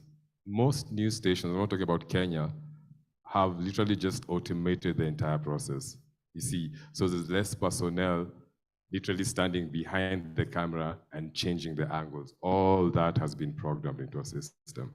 And AI is taking active control in like running a whole news broadcast, right? Now, switch that over to like music generation, right? To like films. Like it wasn't real, but it was a film that was made to showcase how like films can be made using complete AI, like even casting characters. And it was a whole copyright issue. But since you can't sue AI, you know, you can say, oh, this guy put in the prompt, really, it becomes sort of like autonomous in the decision it makes, right? So I envision a future where AI will literally control everything. We'll just be sitting at home. It's more of like the futuristic movies that come out, yeah? They're like, oh, snap, these things that are really happening in films are starting to happen now. So maybe in the next 10, 20 years, even the artists we listen to, they won't be generating the music. They'll just be sitting somewhere, just taking advantage of their image, right? Just be like, oh, write a song about ABCD. And then in like 5 minutes, we have something made and it's released. So it's scary in terms of the number of job losses that will be felt, but it's also an opportunity in terms of all the jobs that can be created as a consequence of using AI. So yeah, it's a double-edged sword. So it might be good, it might like all end up being like war. Very true. Adrian. I guess things kind of swing, and we're all very excited by a lot of the generation tools, whether it's image and text and so on, and others will come. And at some stage, humans, you know, we get bored of a particular style of something. We get bored of looking at memes. Memes aren't as popular as they were 10 years ago, right? Visual styles adapt and so on. So all of that is going to have to be taken into consideration. We're also, I'm sure, I mean, we've already been doing this, but try generating a work of art with AI and then recreating it in person, like painting it yourself. That, you know, you see a lot of artists who do photorealistic either pencil sketches or paintings where you see like water droplets that look so realistic. That's also going to be happening, reversing the AI art. So then it becomes, again, something produced by the artist. There was something else I wanted to say. We're talking about challenges. Oh, and yeah, and opportunities. And you were saying about kind of everything becoming AI run, right? We can come back to what kind of tools. As an example, once we start combining AI with our reality, what reference are we going to have for which part was reality and which wasn't? Now, as an example, a few years ago, again, we had a Samsung phone. I think Samsung are a sponsor. I've got a Samsung phone, so. But they had a function on the, and I think others have done this as well. When you zoom on the moon, you take a photo of the moon, it's not just the photo that you are seeing, they are integrating somehow, to some extent, pre-screened images of the moon, or the camera knows what the moon should look like. It sharpens it, it adds detail that may not have been seen by your camera, but was seen by thousands of other photos of the moon, because the moon actually doesn't really move much as well, right? It doesn't rotate and so on. So lots of very similar photos of the moon.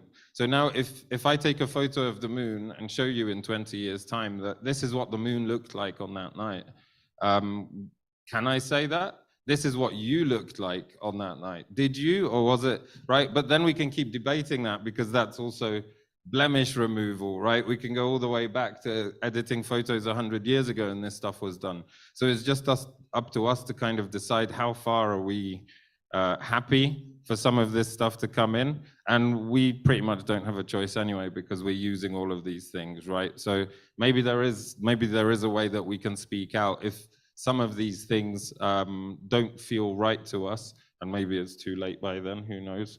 As for yeah, you know, a recording setup used to be massive. Now you can have microphones that are tiny. You can have a whole recording setup in your backpack, right?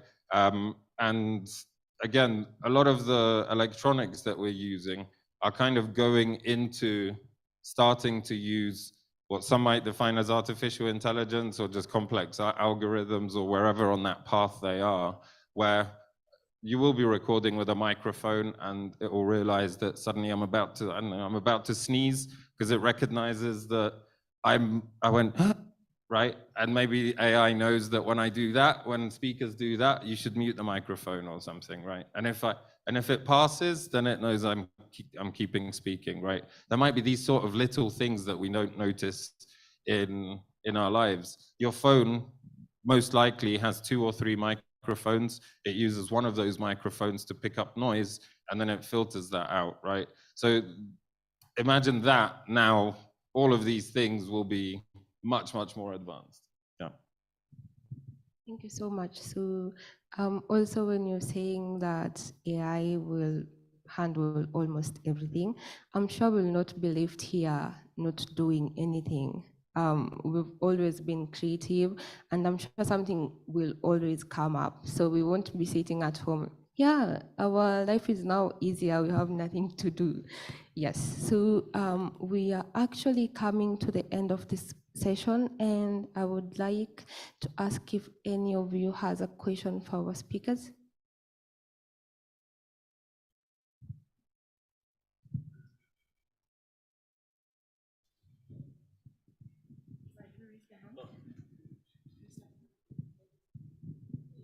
Hello. So I am an independent curator and I work in the art world. And I would want to know your positions on artistic appropriation using AI. Thank you for bringing that up. That was something I was thinking about as we were sat here. So some of you may have heard, I think it was Louis Vuitton, but fashion brands appropriate different things, like the Masai Shuka, for example, right? So if you are generating a fabric or a picture of a Masai person using AI, are you appropriating their culture? That applies to all of us. But what gives the right to some people? What gives the right to other people? And yeah, what happened with those fashion brands absolutely should have been done differently. In terms of where it's going, again, it's kind of the bubble's been burst, and now maybe we have to educate ourselves on go deeper into educating ourselves, or as a curator, educate your audience into where some of these things come from. So if, you know, a curator will have a write-up for every artist, for every piece, right? So we just need to understand, okay, well, this artist says they were inspired by these things physically, and then they used an image generation, and then they combined this thing, and then there was this culture, and this is where they did the research. And maybe that's one way of doing it, because by saying what inspired us or who inspired us, that's how we can really acknowledge what it was, right? Otherwise, if we don't acknowledge it, if we don't say it, I'm open to other ideas on how it could be done. Yeah. Of course, we can talk about NFTs, royalties, and so on, right? And as well, what's realistic, and what is it that actually can be done for some of those cultures, right?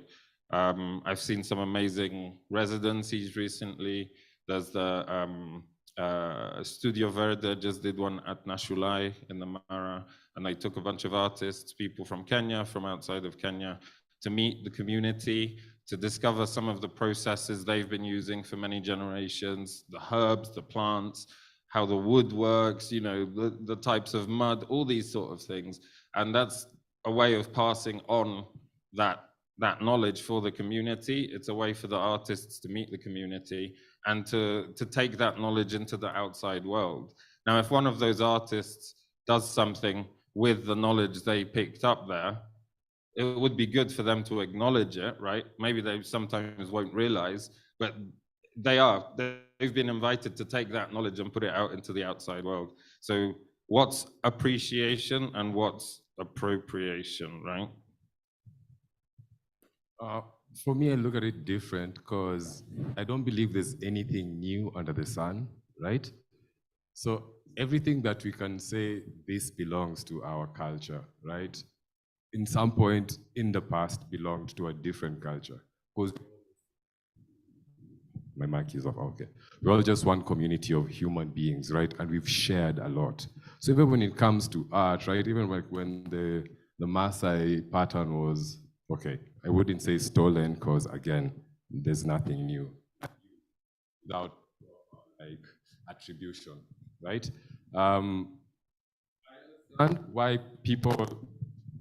I understand why people like reacted the way they did, especially like Kenyans, and they felt like, oh, you guys stole our whole cultural identity and all that. But when you look at it from the perspective of, okay, this is art, and somebody decided to appreciate it, and they went a step further and owned it by force. You see, even if we say, oh, we are going to court, the fact that there are legal processes, well, those are the only things that really mess the whole like appropriation thing, you know, like, oh, snap, you guys, you're stealing my own idea, my own culture, my own identity. But because I borrow a lot, that's why I'm saying there's nothing new under the sun. Because if somebody says, oh, this is something that belongs to this culture, if I dig deep enough, I'll find it in another culture, in a different form. So yeah, what Adrian said mostly sums up what I wanted to say, but yeah, I just have a different perspective on it.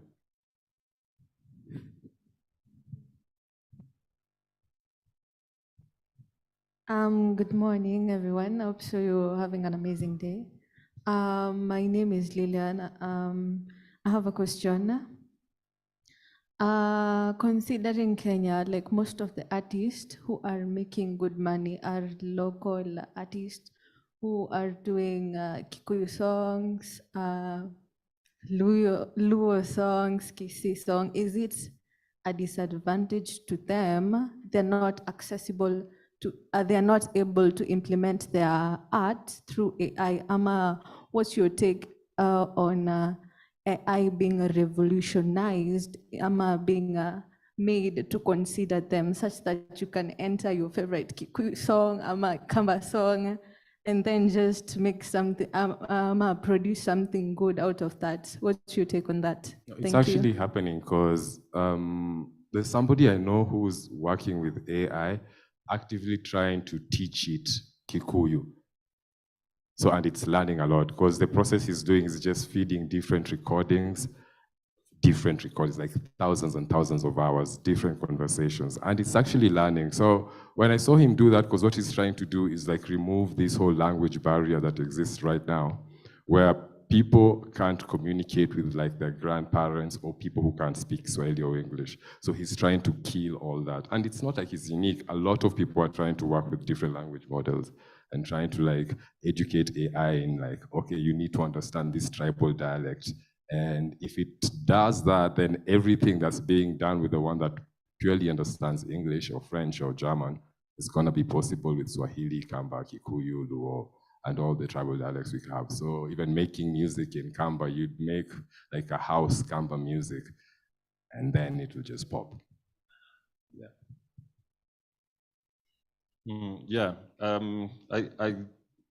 It's natural that the first languages that are used are the ones that the people creating the software, right, or the people who, or the commercial pressure, or whatever it is. So English or Chinese or Spanish, whatever it is. It is an opportunity, actually, what you've said, it's a massive opportunity to stop languages from disappearing, right? We've got a lot of culture, a lot of language, a lot of different things that are perhaps now skipping a generation, right? Not all of us have learned from our grandparents how to pick a certain fruit or whatever it is. Now, we're not going to pass that knowledge on to our children and grandchildren either. And within one generation, we've lost 10,000 years of knowledge, just like that. So someone's going to have to remember that and pick it up from us. So that's where it's useful. Same for languages. The more languages we can now collect, the more, and that's another great thing with AI. It's going to learn. It can do things we can't. So we could have a recording from 100 years ago. We could just document things now, knowing that we'll be able to somehow implement something from it in the future. If you're collecting voice or audio recordings from a particular language, from particular music, don't feel like it's wasted now, because you could always, maybe the technology is not there right now, but in 10 years' time, it might actually be, right? Another thing, like, as an example, I love doing 3D scanning, right? I love 3D scanning my friends. I think it's a really nice moment in time. And it doesn't just have to be like a portrait. You could actually pose. So you actually get a whole 3D scene of people standing, and it's artistic direction again.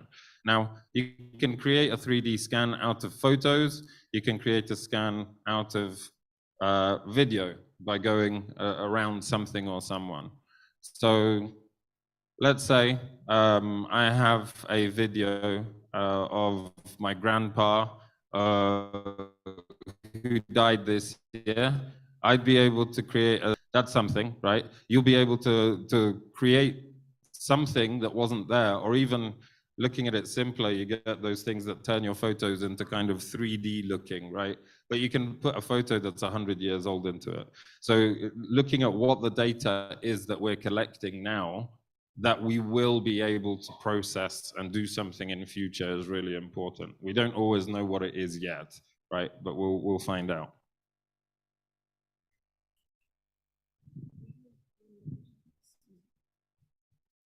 I'm Daniel. I have a question, 2 questions and 1 statement. She said AI brings about laziness. Trust me, it's not easy to use. That's a statement I like to make, because using AI is not that easy. And I can dare you to search something on AI, and I search and we'll get to different results, but you are still using AI. Just matters how you tune your AI. So questions, they are in the tech field, not art. So if you'll answer me. 2 things. 1, let's not ignore the point that we train AI. There's nothing like AI without me. I train it.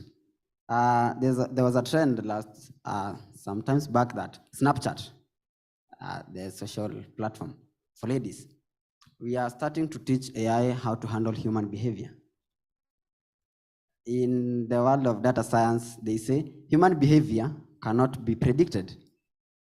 So my first question is, don't you think we are giving too much on AI such that we become extinct, that we become useless? First of all, answer that. What's the question? Don't you think we give too much to AI in the process of training it, that we humans become useless? It's useless can be broad, right?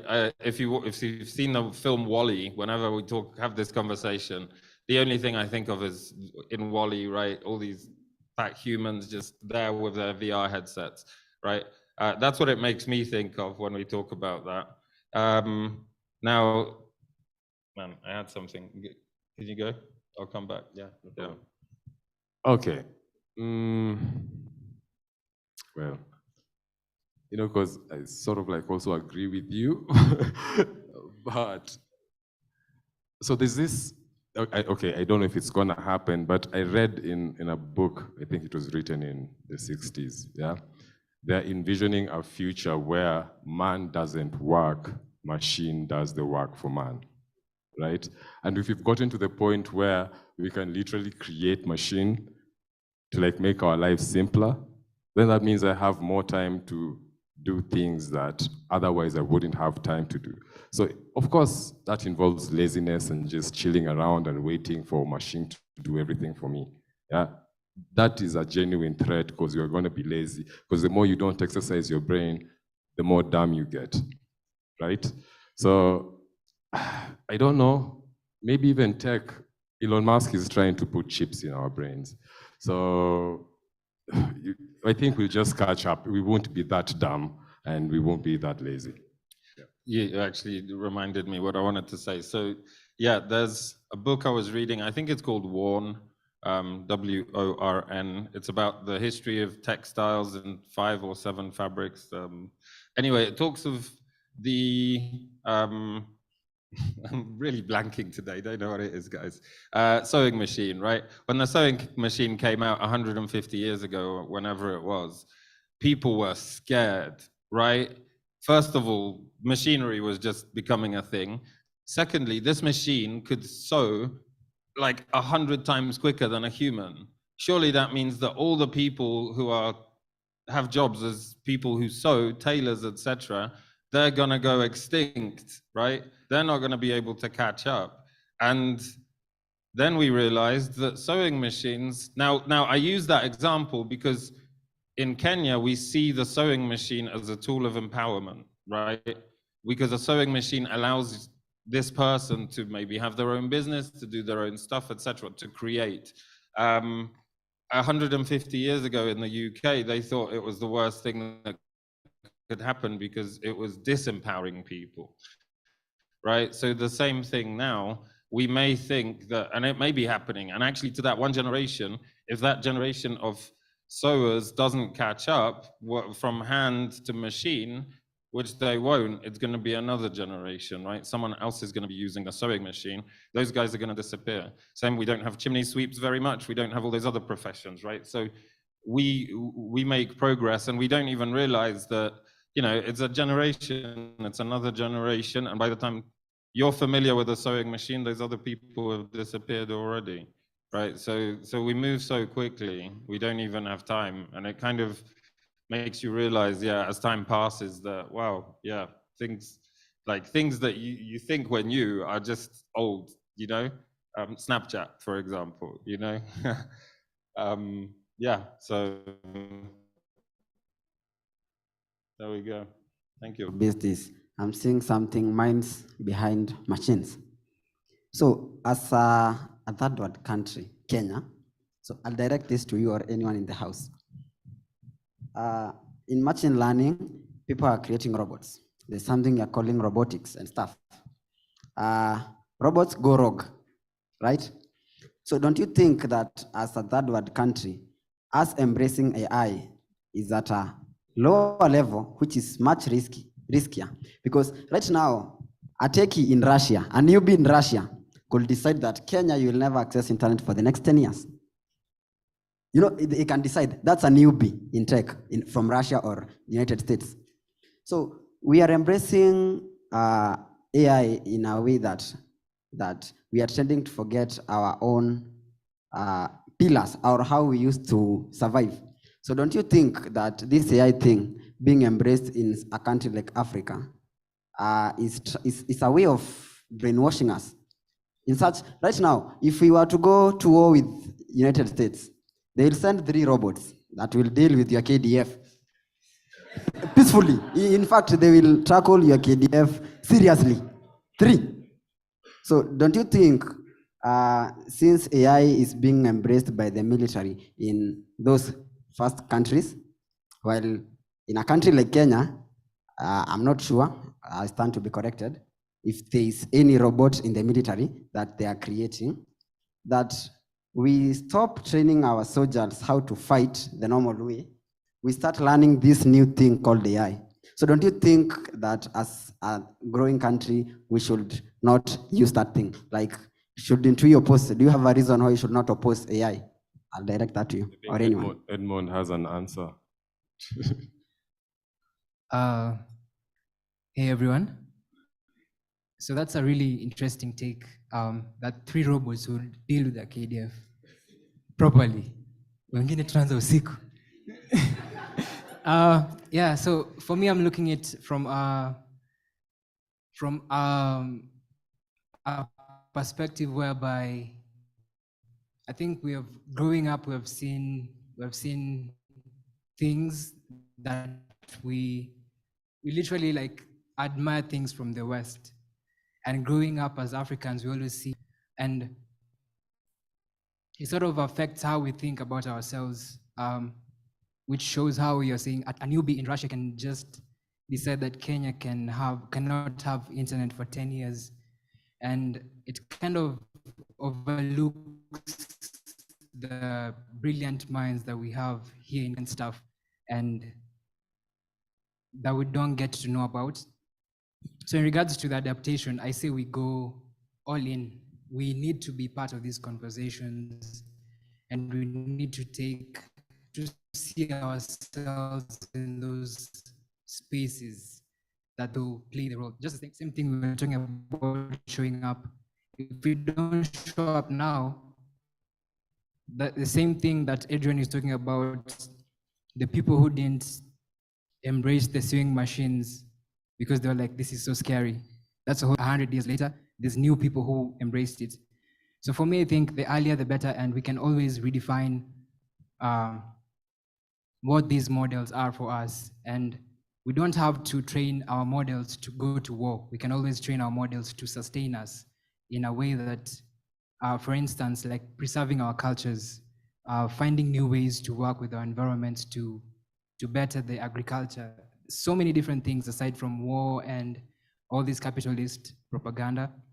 And so to summarize all this, I think it's quite a good idea that we are at the forefront of the revolution, and most of these people who are taking part in it are artists. And yeah, we should always just embrace it. So just to add on to what he said, Kenya, we're already in it. If you didn't know, take advantage. Next year's agricultural show, the military usually just has a whole stand, and they just ask them about the AI they use. Because I'm surprised they've been using it for the past almost 5 to 10 years. They've been in it because they're working with Americans, they're working with the Israelis, they're working with the Chinese. So all this tech has already been introduced. Like even our National Police Service is on it. So everybody's just moving with the bandwagon. So don't think of Kenya as, oh, there's a country out there that can just decide to wipe us out. No, it wouldn't be that easy. For sure, yeah, not gonna happen. And just to add, like, creating is much more difficult than consuming, right? We can consume and consume and consume from other people, right? I wanted to ask him what football team he supports. Is it an English one? Do you support a football team? What's the team? Good, I do too, but it's not a Kenyan team. So we're consuming foreign content that's been piped in through somewhere, all these other things, right? So we're already doing it, whether it's AI or other tools. So keep creating, keep finding. If you want to contribute to AI, find ways to contribute to it. It's difficult, right? And that's the thing. You have to go beyond typing things into ChatGPT and actually understand it. And then there are people, by the way, you know, OpenAI, when we first started using DALI 2, which was, you know, there were a few thousand people using it. They really wanted people from the African continent actually as trial users because they wanted people's inputs. Because without those inputs, they can't find your opinion, right? So there are places where people want your opinion to contribute to these things for sure. One last question from the crowd, please. One last one. He's been waiting for a long time. Hi guys, I'll keep it very quick. First of all, Daniel, I'd like to answer you, or rather return a question to you. Back in 2001, 2002, while the whole world was doing banking, Kenya specifically was doing mobile banking. Right now, you can see where M-Pesa is, the rest of the world is catching up. Same way with AI. Right now, if we really utilize its advantages, we will be far much better, at a better place 5 years from now than the rest of the world. Secondly, human is data. We are data.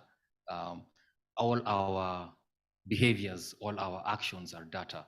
So if you are able to use this data, when you're talking about uselessness of a human, if you're able to use this data that you are emitting, rather if you have, the people who have smartwatches, right? They're able to know what distance they travel. They're able to know their health, their sugar level, right?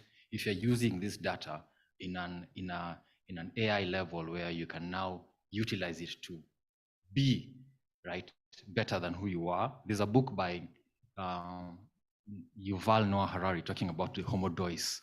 I'd advise you to read it, talking about how we can merge our data and our humanness together. Last question goes to the panel, or rather the question goes to the panel.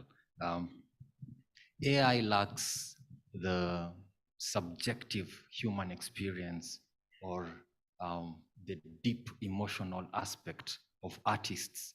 When an artist is writing a song, AI lacks that emotion or subjective experience. How then can we say we can have infinite creativity when we have that short gap? Thank you. Well, I don't see it as a gap. Sometimes, like being objective as an AI model or as AI generating software. Yeah. Well, it will be infinite, let me just say, because if you take out the subjectivity from like creativity, then it's infinite. Because basically everything that is coming up is just like, there's no me in it. I don't know how else I can put it. Yeah. Take out the subjectivity from my creativity and okay, well, cool. Now, I'll process it. I'm wondering, you know, do you always want a human's opinion subjectively, emotionally, right? If you're trying to process, okay, we're talking about creativity here, but in a lot of cases, you don't want a human's emotion, right? And maybe there's a whole layer of art that we haven't yet glimpsed, which is taking that emotion out. Maybe it gives something where people then can put their own emotion on top of it. So you know, whatever picture you see, whatever notes you hear, you're going to feel something. So as long as something is provoking that emotional reaction within us, then I guess it's still doing its job, right? Maybe. But it's a really good question. But yeah, I'm not sure. I mean, that's kind of the conversation we're trying to have, right? Can we replace human creativity? I remember somewhere I have 2 or 3 hour conversation with my friend recorded from 4 or 5 years ago, just before this stuff kind of started going into the mainstream. And I'm pretty sure there I said, we were discussing what are the things that AI won't be able to replace? And we said creativity and emotion, I think. Now, creativity, I'm pretty sure I'm already wrong, right? Like, so emotion, we met, it seemed like a year or two before we were using this stuff, I was convinced that maybe we wouldn't be able to replicate creativity, and now it's happened. So really, let's talk in 5 or 10 years' time and we'll see. And that's why it's good we've got this every year, because we can track our progress, right? Track what our naive human minds were thinking all this time. Yeah. Thank you so much. Yes, so this has been an enlightening session. So maybe I would like you to tell the audience where they can find you. Yeah, maybe interact with you later. Okay, you could follow our Sounds of Freedom page, and you could see all the AI we're doing and trying to recreate things from the past. Personally, you could follow me at Victor NDES. That is also my personal Gmail. And we could converse and talk more. And maybe we could partner up if whatever we're doing is something that you're also interested in. We are welcome to collaborations, because the more brains we put into like any new technology, the faster it propels. So if you feel like it, if you have the time, please reach out. And because we work with Adrian also, so it was actually dope seeing him there. So please, if you can, if you want to, join the movement. Africa Awesome. Fiction Academy. Round of applause, please.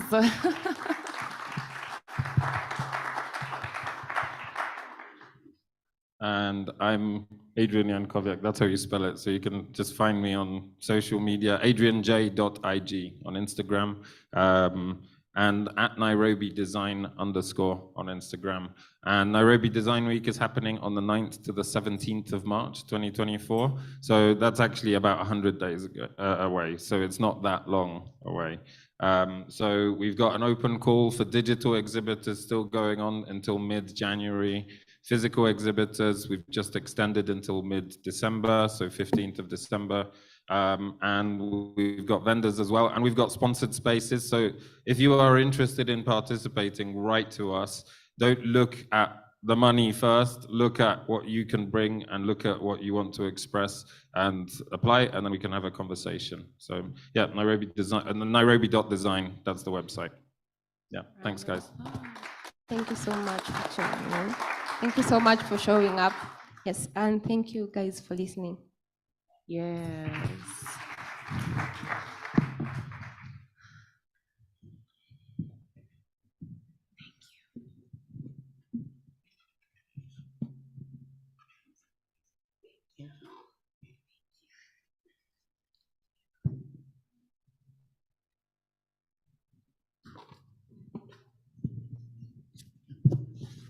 Heyo. Heyo. I can see you're still attentive. Personally, we've noticed my energy has dipped. It's about that time. Oh, I'm alone, Sawa. Yeah, so I'm being told there's some goodies to give away. So I'm supposed to ask a question. But since I was outside for the better part of this talk, I just wanted to know what are the 2 key highlights from the talk that we just had right now. If anyone can, yes, oh, you have some. Welcome. So the first thing that stood out for me was to catch up. Yeah, so I'd like to urge you, catch up with AI, or else it'll just come past you, utabaki nyuma. So catch up when there's still time. The other thing that stood out for me is the fact that we should know when to differentiate between, what did she say? Appropriation and appreciation. Yeah, I think that's all. You get a book, you get a pen. Hey, okay. So we want one more person because the goodies are too many. And guys, ahead of time, I apologize because the t-shirts are all small, so. Try and squeeze. Yeah, you can squeeze in, you can make a crop top. I mean, if you have a kid at home, take it to them. If you have a shawty. Hi.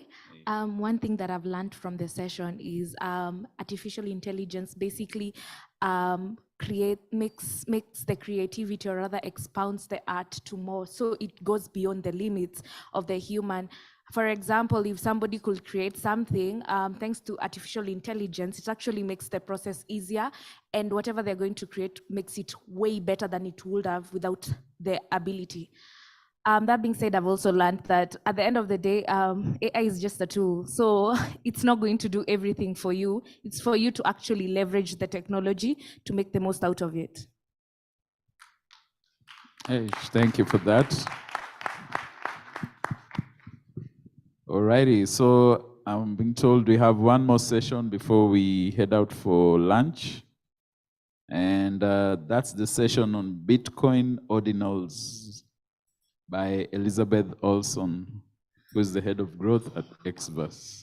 Yeah. And I hope you guys are excited. For me, obviously there's been we've talked about trends within the NFT space, and we've talked about catching up. We've talked about staying ahead of the curve.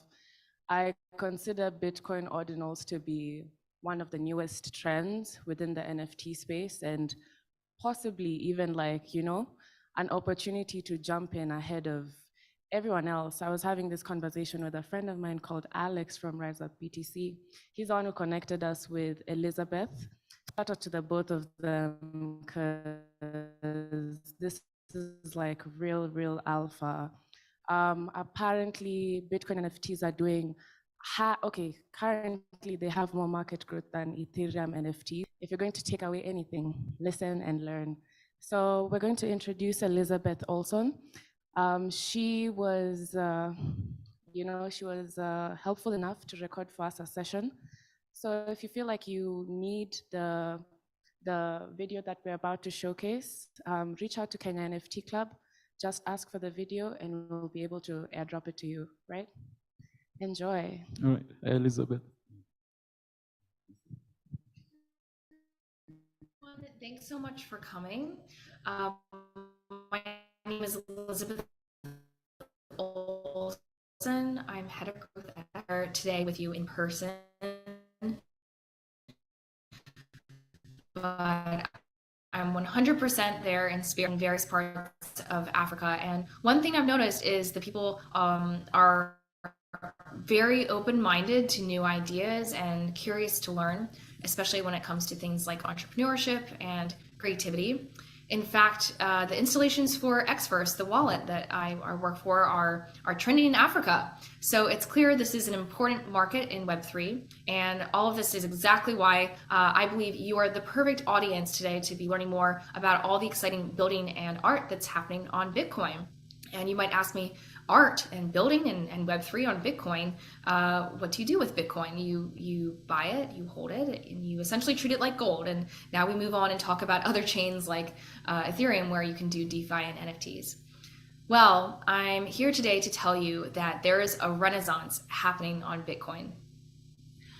So ordinals have been the catalyst for change, driving a wave of builders, artists, and investors back to Bitcoin and paving the way for new innovative use cases that have the potential to unlock $600 billion of Bitcoin's network value. Some of the most prominent voices in crypto and beyond have been recognizing the value ordinals bring to Bitcoin, reigniting the creative spark at the heart of Bitcoin culture, encouraging exploration and innovation, as well as infrastructure initiatives striving to grow the Bitcoin economy. We're seeing some of the biggest NFT brands, Magic Eden, Yuga Labs, DeGods, come to Bitcoin for ordinals, and even luxury brands like Asprey Bugatti. And this is all, again, thanks to ordinals. Some of the most prominent voices in the crypto space, Michael Saylor, Vitalik Buterin, even Elon Musk have all been speaking out around ordinals. So this is a really exciting time for the ecosystem. And today I'm going to share with you 3 things. What are Bitcoin ordinals? First of all, we can work around some definitions so we all have a basic understanding of what ordinals are and how they work. The second thing I'd like to share with you is how you yourselves can get started in the ecosystem, how you can easily make and trade ordinals. In fact, they're even easier to create than regular NFTs. And thirdly, I'd like to share with you why Bitcoin is becoming the most sought after ecosystem for creatives and entrepreneurs like yourselves. So what are ordinals? Ordinals are essentially Bitcoin NFTs directly on chain. And they were created about this time last year in December by Casey Rodomar, who discovered that he could create these digital artifacts directly on Bitcoin. And there's 3 components that make this possible. The first is ordinal theory. This is a tracking system, kind of like a numbering system that makes the Satoshis unique. And a Satoshi is the smallest monetary unit of Bitcoin. And secondly, there's indexers that we can now track these Satoshis that are numbered. And thirdly, there's the process called inscribing, which is basically like minting your NFT. So instead we're inscribing, which means that we're uploading data to Satoshis directly onto the Bitcoin base layer. And this can look like a text, or you can upload any kind of file. People are even inscribing books and manuscripts. And here we have a unique Satoshi, essentially like a non-fungible token.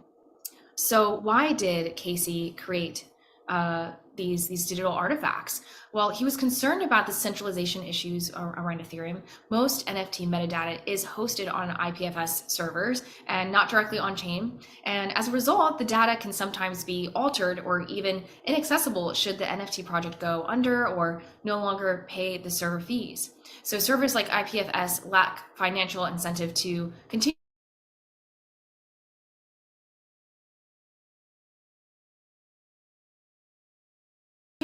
and Bitcoin is committed to stability at the base layer. So people are willing to pay to ensure that their data is immutably inscribed on the Bitcoin layer and won't go anywhere. So now that you have an understanding of what ordinals are and how exciting this has been for the Bitcoin ecosystem this past year, I'd like to empower you to get started yourselves into the space. And the first thing that you'll need to do is download the ordinals wallet Xverse. Xverse is the leading wallet for ordinals. In fact, we were the first wallet to support ordinals and also the first Bitcoin wallet ever that enabled users to be able to, through a web browser, connect to apps like Magic Eden and sign transactions in a trustless manner. So it's really exciting time for the Bitcoin ecosystem. And you'll find that the wallet is actually quite similar user experience to other crypto wallets that you might be more familiar with, like a MetaMask or a Phantom wallet. So let's go ahead and get started. You can download Xverse on Chrome, or it's available as well on the mobile app store on Android or on iOS. And in this case, you'll just be adding the extension to Chrome extension to your browser. And you'll go through the onboarding process where you will need to write down your secret key phrase and back up your wallet as best practice. So we do recommend you do this in private. You don't have to do it here while you're sitting in the audience, but just to give you an idea of what it looks like so it's familiar. And then once you have your password saved, we do have facial recognition, so you don't have to enter your password every time you open your phone, which is great, and open the app. And here you have your main account.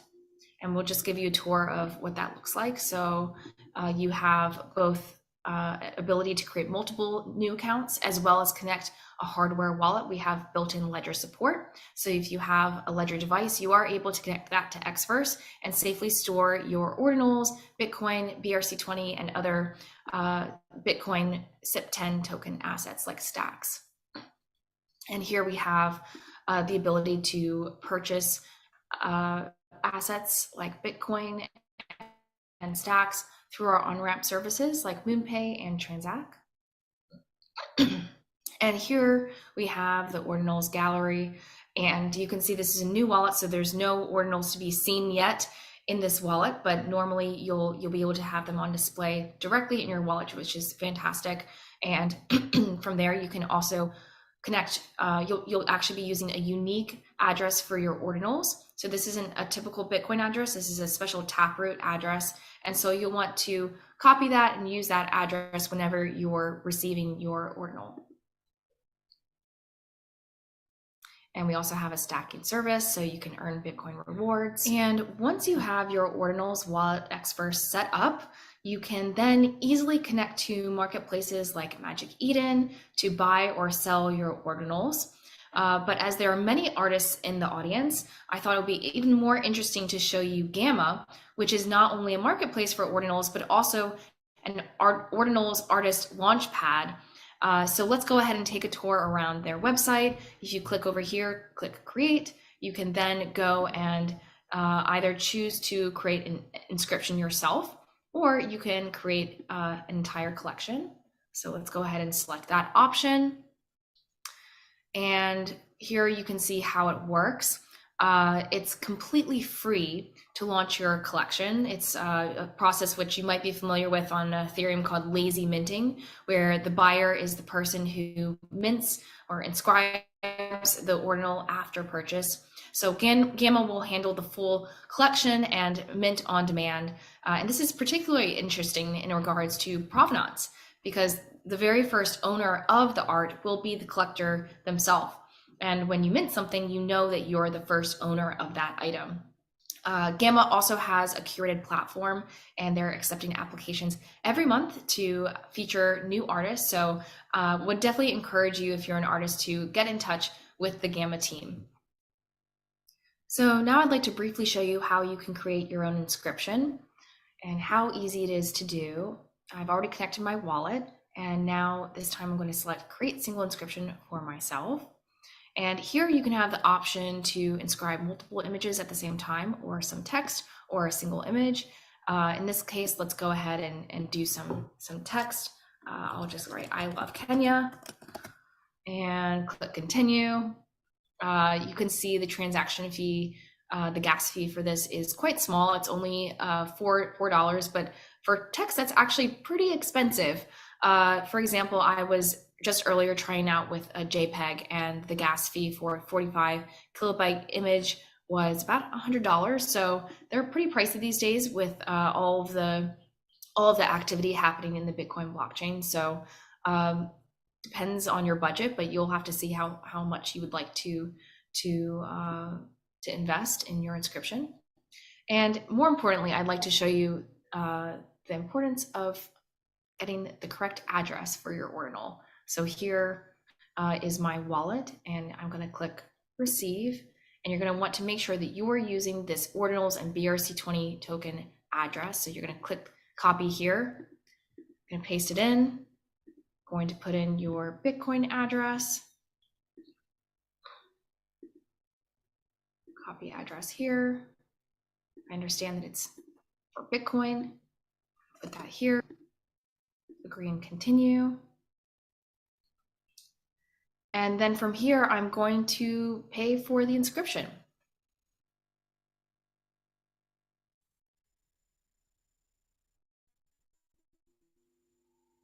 Oh, yeah, round of applause to that presentation. So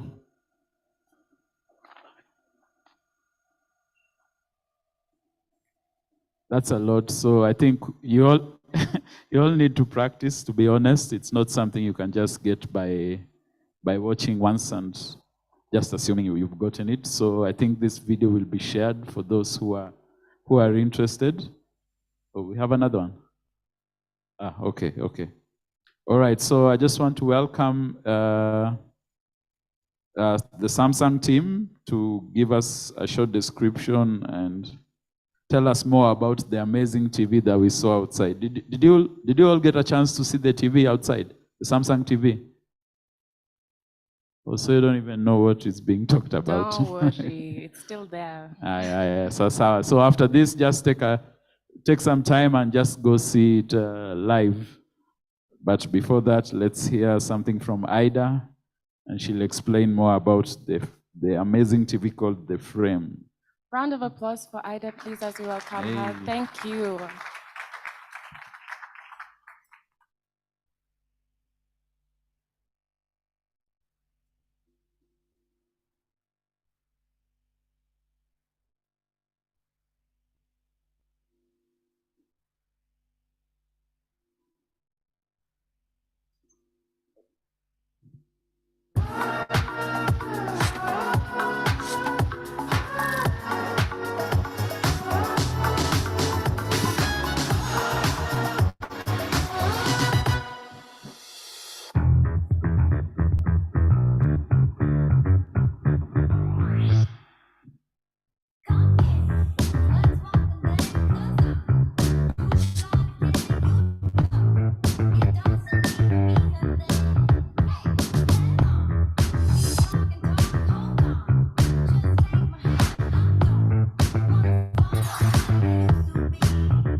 Whoa.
Oh my God. Oh my God.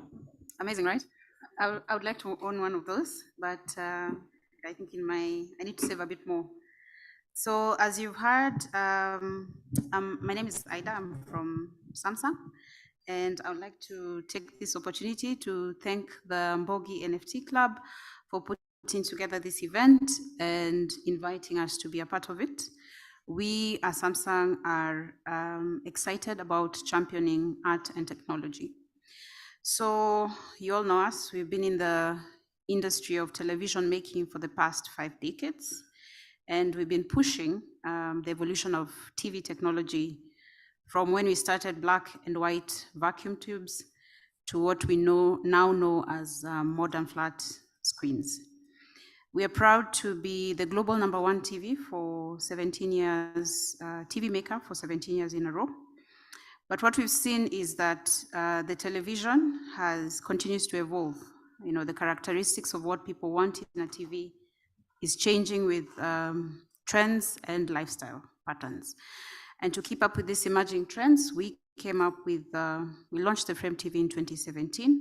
And as you could see, it's essentially a TV that is curated with an artful approach. So the purpose of the TV is to ensure that you elevate any room or viewing environment you're in. So when it's powered on, it's a TV with QLED picture quality. I'm sure you'll experience that. And when it's powered off, it becomes a customizable work of art. You saw from the video that there are several frame bezel options which you can customize to your own liking.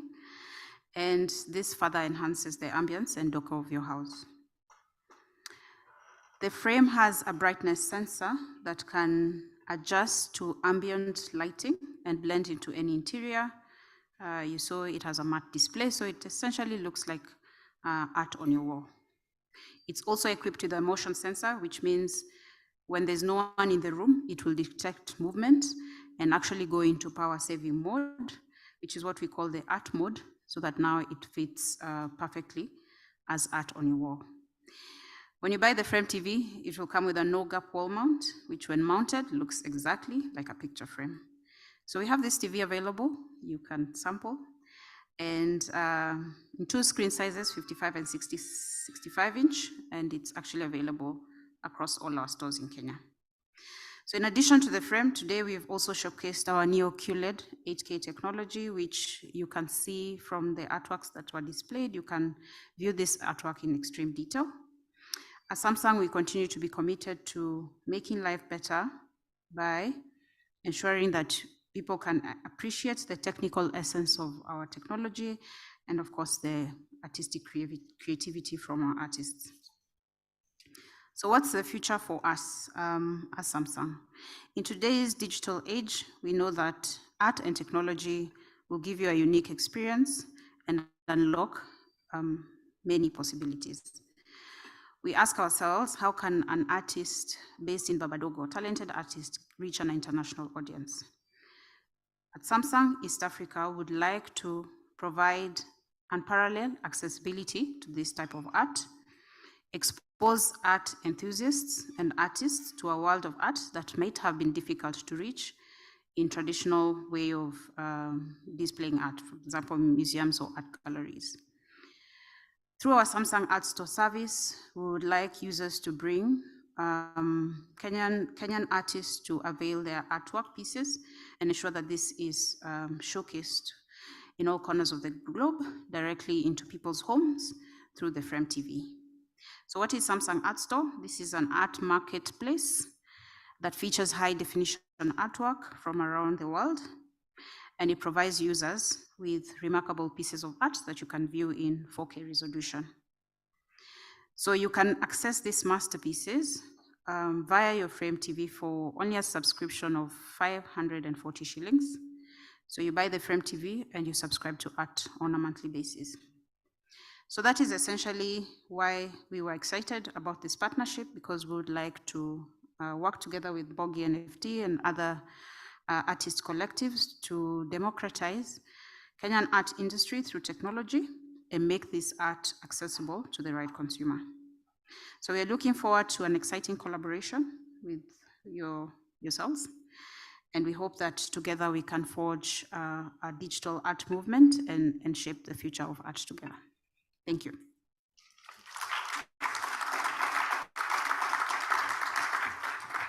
Awesome, awesome. Just a moment, there's someone with a question. Hey. Hi, Ida. Hi. My name is Carl. Throughout the whole presentation, I didn't see a plug for the TV, so how does that work? So the TV is outside. Oh, okay. Yeah, what we showcased was a video about the Frame TV, but we've displayed it outside. So in your break, during your break, you can go and see it. Yeah. Oh, someone is asking, how much is the TV? Oh, not someone, everyone is asking. So the 65-inch goes for 269,995, 270,000. All right. Yeah.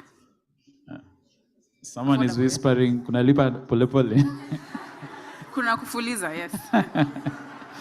Okay. Thank you. Oh, someone. Hi, Ida. Hi. Can you only access art that is on the Samsung Art Store, or can you customize to whatever art that you want on the TV? You can customize. Actually, you can even have your own photos. So if you have a gallery of photos that you never look at, you can plug in with a USB or access it via cloud, and that can play on your TV as a gallery. Maybe a follow-up question. So if I have my art on that platform and people, for whatever reason, use it and view it, do I get paid as the Correct. artist? Yes, absolutely. Okay.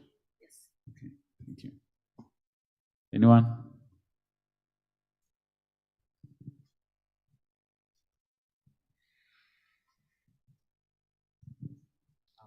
My name is Patrick, and I have a question.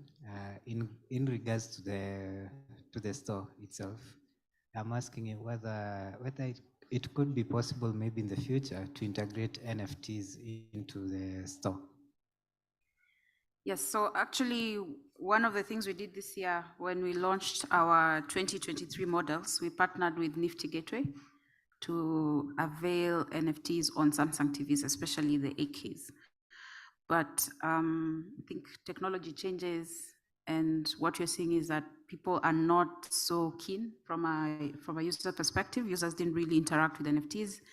There's also a lack of understanding to a basic user what NFT is. So because it's a bit complex, adoption has been low, but it's something that we've worked. Actually, if you Google Samsung Nifty Gateway NFTs, you'd see that a partnership had already been thought through. So for us moving forward, would like to focus on the digital aspect because I think that's easier to understand, and use Frame TV as one of the technology pieces that we'll be pushing from a brand perspective. Last question.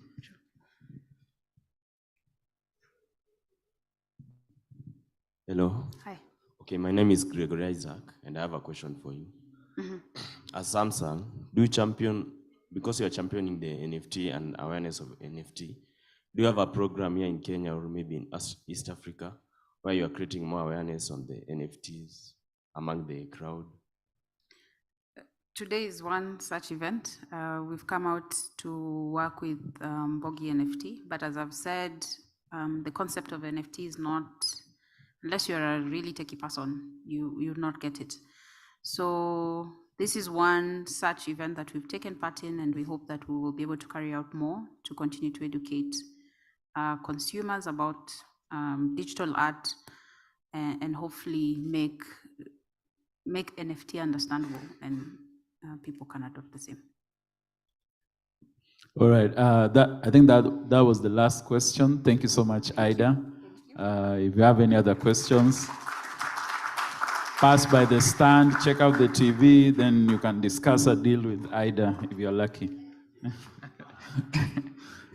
All righty. So I want to call Sherry again. Yes, Sherry, to speak a little bit about the Mbogi NFT membership pass. She'll tell us more what it's about, how we can be part of that, and what we gain by being part of that.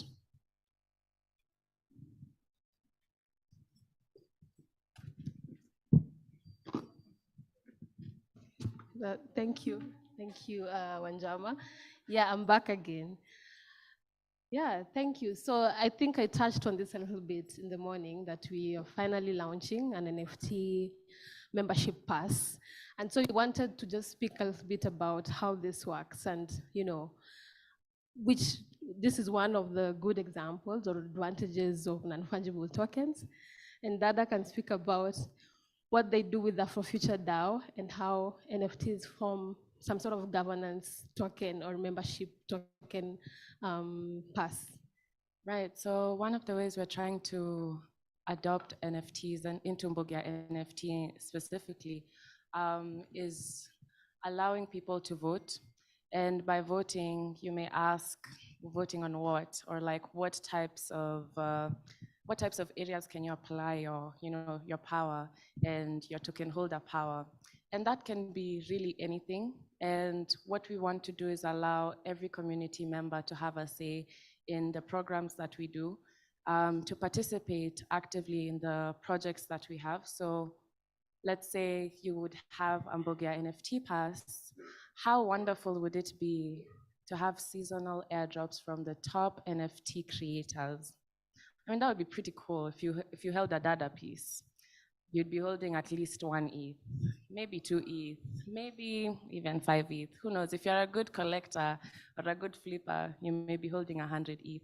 So we want to empower a grassroots level of collector culture, whereby you can be an NFT artist, you can be the collector, you can be the developer, you can really be anything that you want to be. And we want to co-create together, right? Instead of moving out of the country and searching for teams building or outsourcing for teams building beyond Kenya, you have it all right here. And I think that's a really empowering factor about being a part of Mbogia NFT. The peer-to-peer connections that we have is really extremely valuable. Like, I don't have to go far to learn about AI. All I have to do is talk to Michael. I don't have to go far to learn about NFTs. All I have to do is call up Sherry. And not to say that if you don't hold Mbogia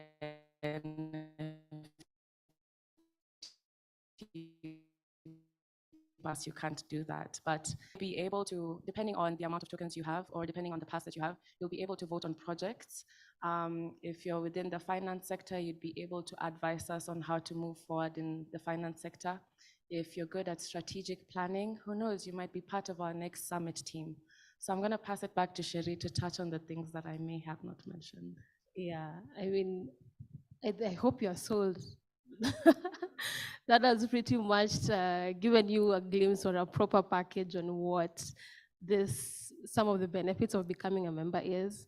What I can touch on is one, it's absolutely free. We are not charging any membership fee, or we are not. You don't have to buy this NFT.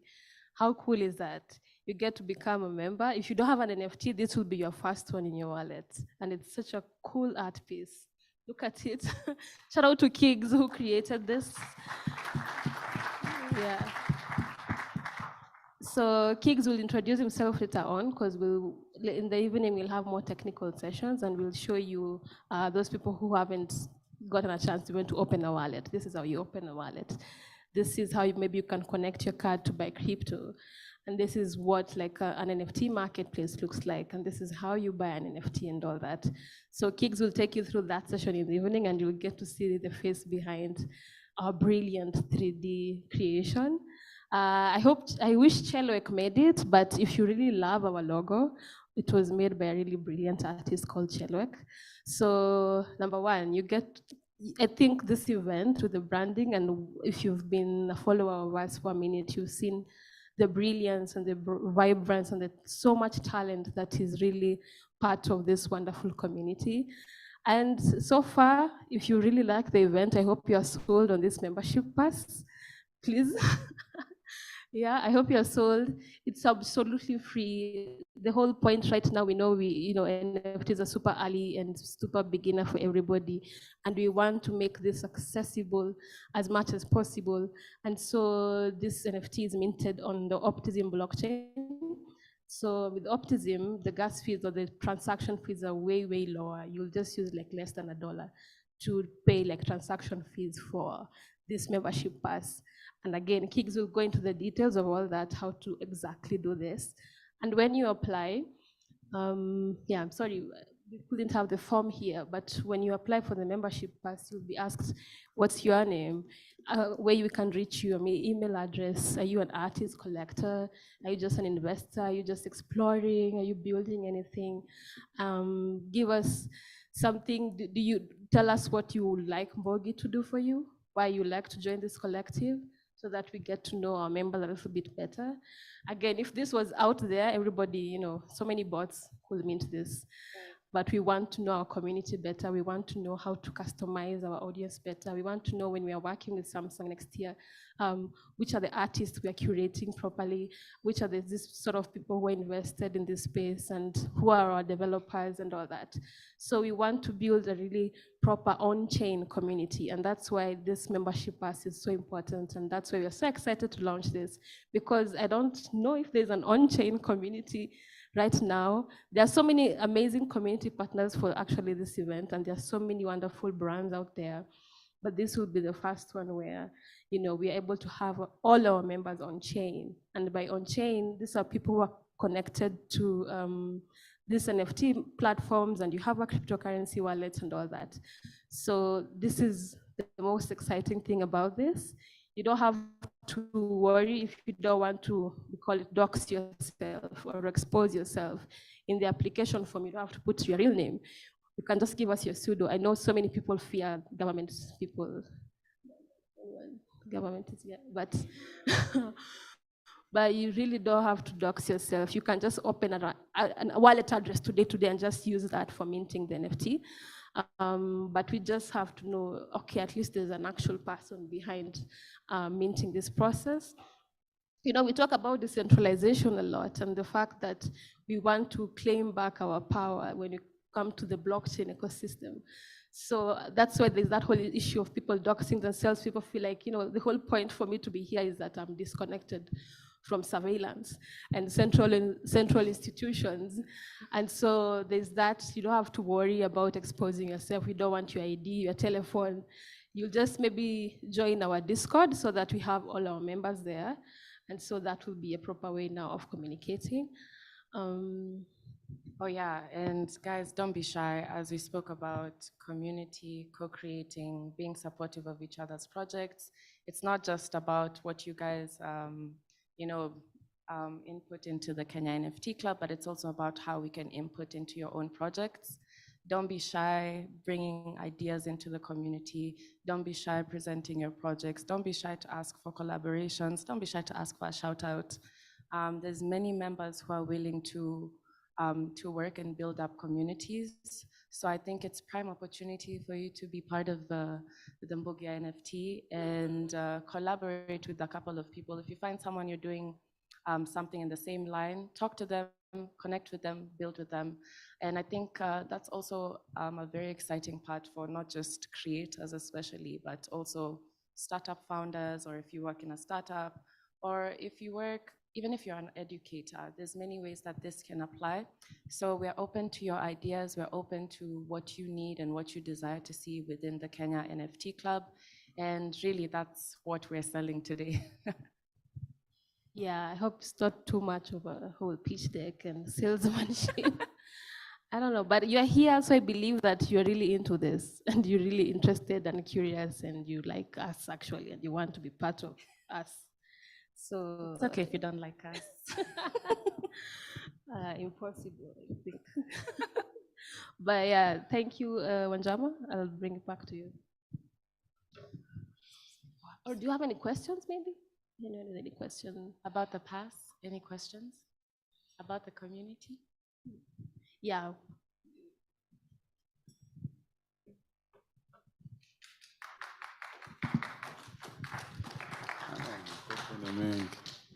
Thank you so much, Sherry. Thank you so much for this opportunity. I want to take you back kidogo. I want to help Daniel. That issue of Daniel, Daniel was just asking a question. Because, in this our Kenya, in this our country, information. We need information. So everyone in this room, kindly, I'm just asking you to be ambassadors. Let's go to this community. There are these women in our community. Let me just talk about our community in Kibera. There are these women who even have that wallet of WorldCoin and they don't have information of how this thing is good. They see it as a scam. So let's continue like this, the way Sherry just came to Kibera, and you can see me, I really like it, the way just things are going, I really like the move, we met with Solana, we did that album, now it's on blockchain. Now I want to learn more, because I have that only one wallet where I collect for my music, I want to learn more. I want to know how these things work. I produce music, yes. I heard from the panel that I can, sometimes you produce music, you make beats, and then mixing and mastering, that is another energy. So my friend here told me like, AI can do that, and now I'm feeling very, very much good. So I feel the problem is with this whole thing, We don't inform that mwananchi in the street, that mwananchi. We are the youth, we are on Facebook, we see the advertisement, but how can we do it? How can we go to Kisumu? How can we go to Korogosho? How can we go to Kibera again, bring the community and tell them about this thing? Because there are some people who just like to take photos with their phones, and that photo is, Braille storyteller, yeah? Braille started with just a katululu, phone, yeah? So let's champion and let's continue like that, let's take it to another level. Yeah, and then another thing, we are here from Kibera. Our album is on blockchain, Voices of Kibera. So we are here to promote our album. Yeah, help us, because the Solana people, they told us like, you Humanist Project people from Kibera, we are just doing this to see if it can work. So for you people like to support our music on that blockchain market, they will come again and again. And the next phase, we are going to do the next phase of those 20 artists. And Sherry is in, she came while we are just on the process. But the next phase, she's in with the Mbogi of NFT, and we want to take it to another level. Solana next year in Singapore. Yeah, thank you. Thank you so much, Footworks, for that. And the exciting thing about today, you'll get to hear some of the music, have a very cool performance from blockchain musicians. So get ready for all of that. But thank you so much for all that you've said. And this is just the beginning, and that's the reason why we are doing such events. That's why we are making all this very accessible, so that the common mwananchi and literally anyone can come and start learning the ABCDZ. And you don't have to, we are trying as much as possible not to be too technical, number one, and trying to break down things, even how we call ourselves Bogi NFT, so welcoming. I'm hoping it's very welcoming, and trying to bring down and tone down the language of, quote unquote techies. And some of the interesting thing about us as a club as we were starting, when we first opened our Twitter handle, yeah, Bogi NFT, and we did our first space in Swahili, it felt like such a relief, because we were used to 2021 when things were really skyrocketing. How artists used to sell a lot was being on Twitter Spaces 24/7 with people from the other side of the world, with the different time zones. And these are the people who are collecting. So, you can imagine the amount of work and English you have to really prepare to sell your pitch every day and talk about NFTs in these spaces. So you can imagine the relief we felt when we hosted our first NFT space in Swahili. It felt like, a shift has just happened. And this is the whole purpose of us continuing in this community, and the purpose of opening the doors is to keep on pushing this community in that direction. And hopefully more people can use this as their first platform, their first step when they want to access blockchain and cryptocurrencies and all this big technical world. So this is the first of many, definitely. I'm very excited for the future. Right, and we may have forgotten to mention that we're doing an institutional tour, or like a community tour, over the next few years. So if you know some place that we could impact, obviously we will do our research, we'll stand on that business. But if you have a community that is extremely interested or invested in like partnering up with us or learning more, we will come to them. All you have to do is literally just raise the flag and we will be there. So we're planning a lot. As Sherry has said, it's a process, and we're taking it step by step. So who knows, there may be Kenya NFT Summit Uganda. There may be a South African NFT Summit by Kenya NFT Club. And that touches in every city, every tax bracket, every community, every single person who is invested. There's another question here. Right. So I'm just going to be very brief, and my question is going to help you also speak a little bit more about the NFT. So Dada has spoken about the utility, the aspect of you joining a club membership. Are we going to be able to list it? Is it going to have a limited supply, a cap on the supply? Maybe you can talk a little bit about that, and also other utilities to come as she's mentioned, the upcoming events, so on and so forth? Yeah, thank you for that. That was to be answered in the evening of the technical session. But yes, so we've listed only 1,000 of them. So we are looking to onboard 1,000 people in the next year to become our members. As Dada is saying, we're going to do an institutional tour and hopefully get, especially to a lot of the universities and students and this young generation, to get onboarded. And can you relist it? That's what we're asking. Can you resell it? I know NFTs are valuable. People are making money and people are selling. Why would you want to sell this? Thank you. Yeah. Well, we'll see, we'll see, we'll see. But the whole point of all this is literally just for people to hold as for their own personal, what is it, collection. Next year, and maybe the other year, we're gonna do a PFP collection where now you can sell, trade, and all that. So that is coming, but this is just purely for membership. Yeah, so more on that in the technical onboarding session in the evening. Any more questions? Yeah, so I know I'm giving it to the MC, but just wanna, because I know the program, and the lunch guys are a bit late, so you can go out, check out the exhibition, claim the POAP. A POAP is a proof of attendance protocol, so it's just an NFT that showed you are here, and it's a very cool, another cool artwork. You all are living here with the most coolest things ever.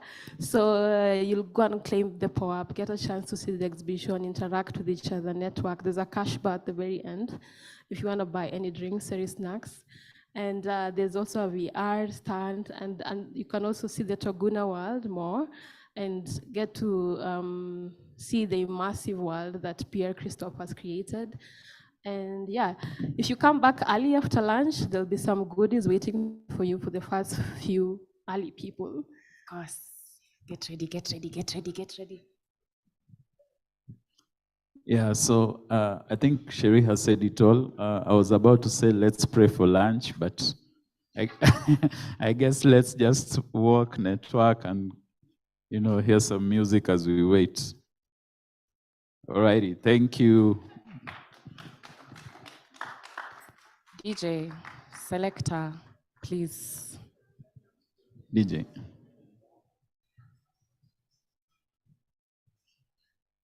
You're also welcome to stay here, whatever you feel like.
need you with me. I need you with me. Sweet melody that I needed the most. Can't imagine life without my Sherry. Without my Sherry. I never wanna hear you cry. I wanna bring out the best in you so that we can share this life. There's nothing I wouldn't do. Only wanna see you smile. Even if you don't have a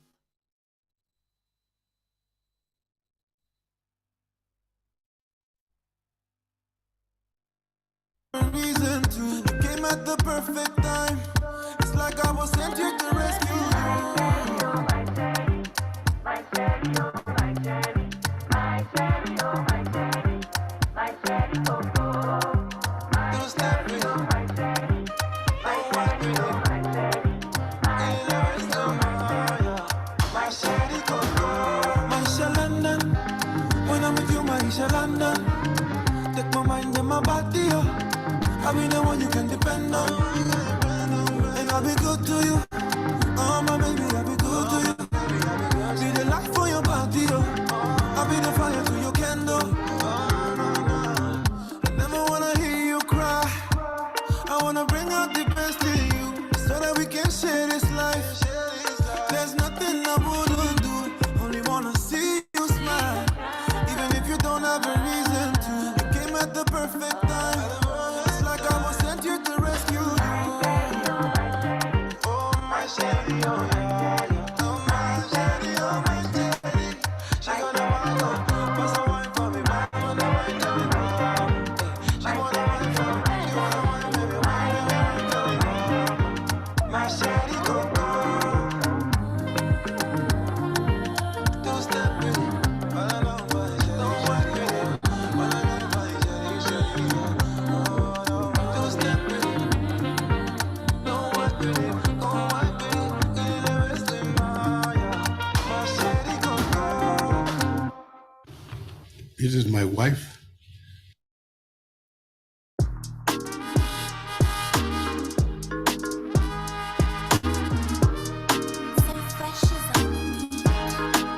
Kipare bila pesa kidonda. Cheki dem yako na kutoka.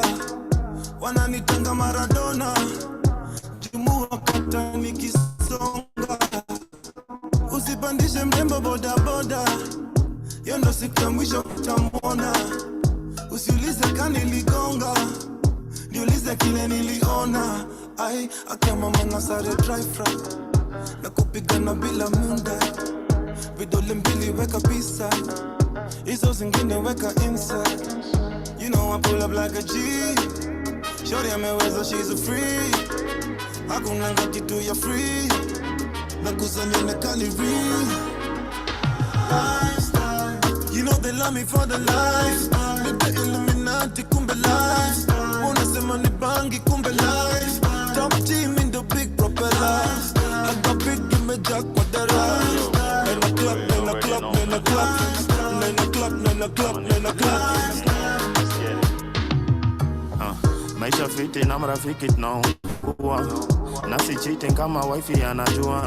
Mziki lipi basi ni vipi nina ganja shikati kiti ujo uone vile kwa mic inachafua. Kikulacho ndo yo hapo inakusumbua. Tunajua ni bibi yako kimwanika tunaanua. Bidi jasho ndo yo ndingo tanunua. Otherwise piga kalesa na ikikumo neza zua. Twende lifestyle kuna wenye na wawasha. Last time tulikata kuperform Naivasha. Ndani ya 110 nina wapita kaza naska. Ni kwanga wanted lakini sai wananitaka. Sinifania vile hit song imefanya msupata kekunizalia. Swali kubwa najiuliza mini shadia. Siwezi sema juu ni hali ya na spendi mapicha kwai bila filter. Super wa mine na feature. Bien wanga mziza. Kila lebo kila design. Na spendi mapicha.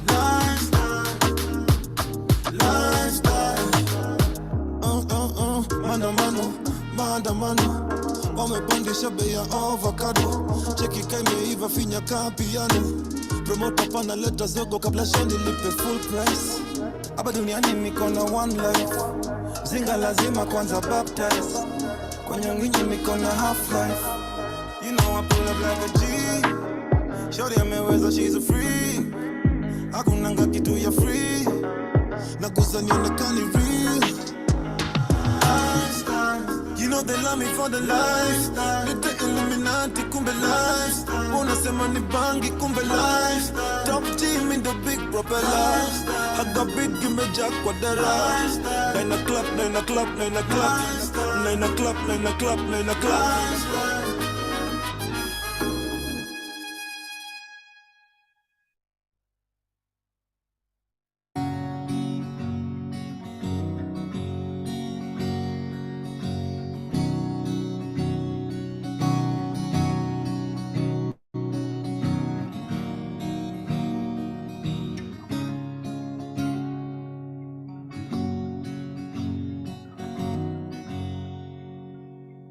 Hey love,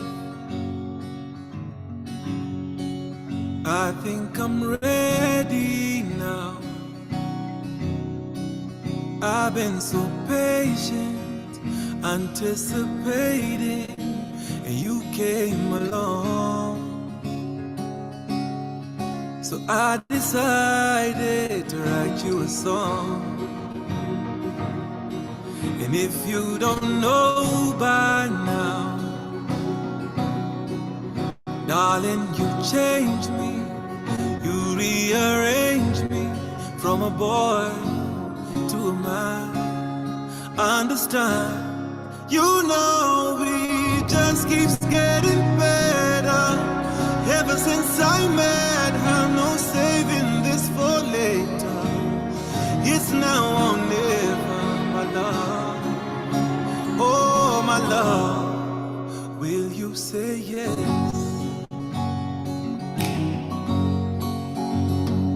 And I know you deserve better, so much better, but somebody had to step up. It's now or never, my love. Oh, my love, chiquere. Safari, siwezi peke yangu,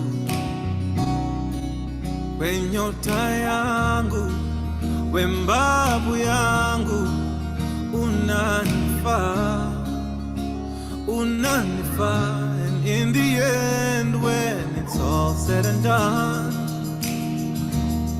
I promise you with my heart that I'll do my best to always be there and to play my part. Don't you understand? You know it just keeps getting better. Ever since I met her, no saving this for later. It's now or never, my love.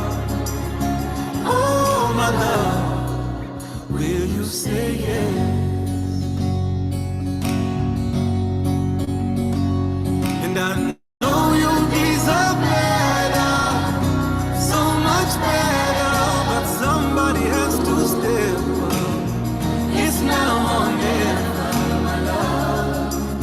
Oh, my love, chiquere.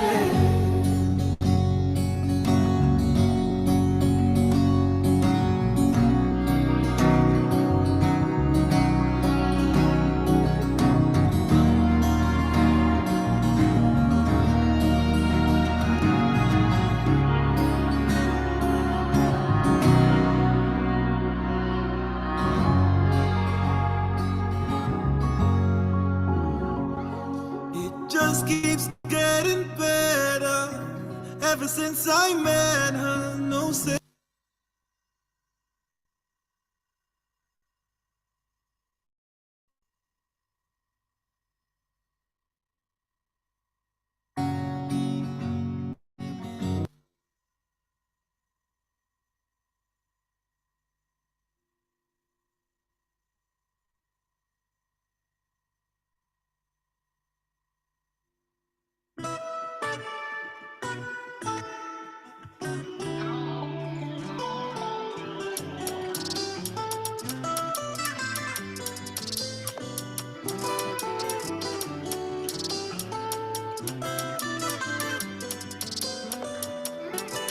navutishwa, oh, navutishwa.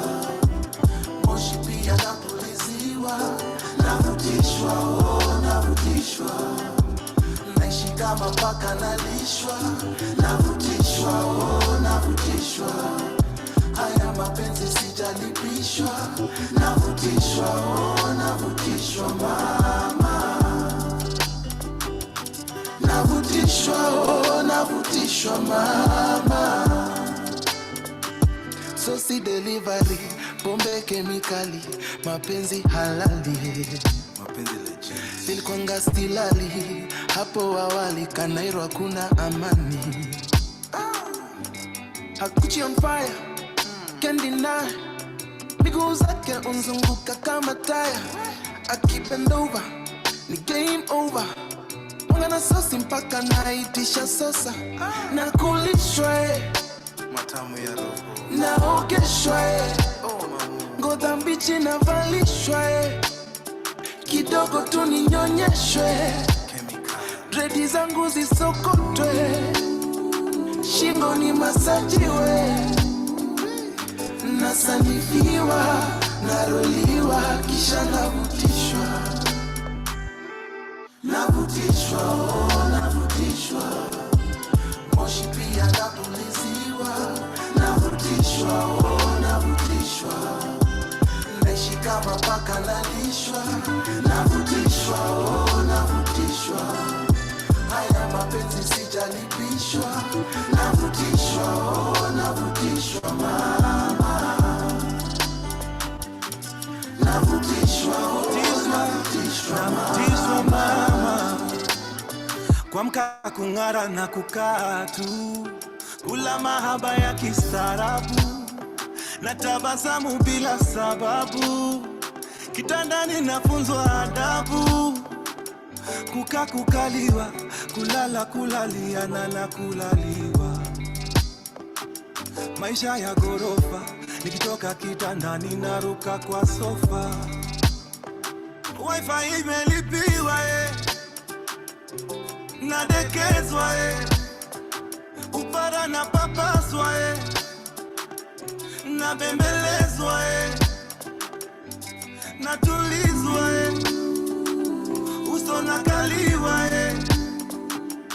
nasanifiwa naroliwa kisha navutishwa mama. Navutishwa, oh, navutishwa. Moshi pia napuliziwa, navutishwa, oh, navutishwa.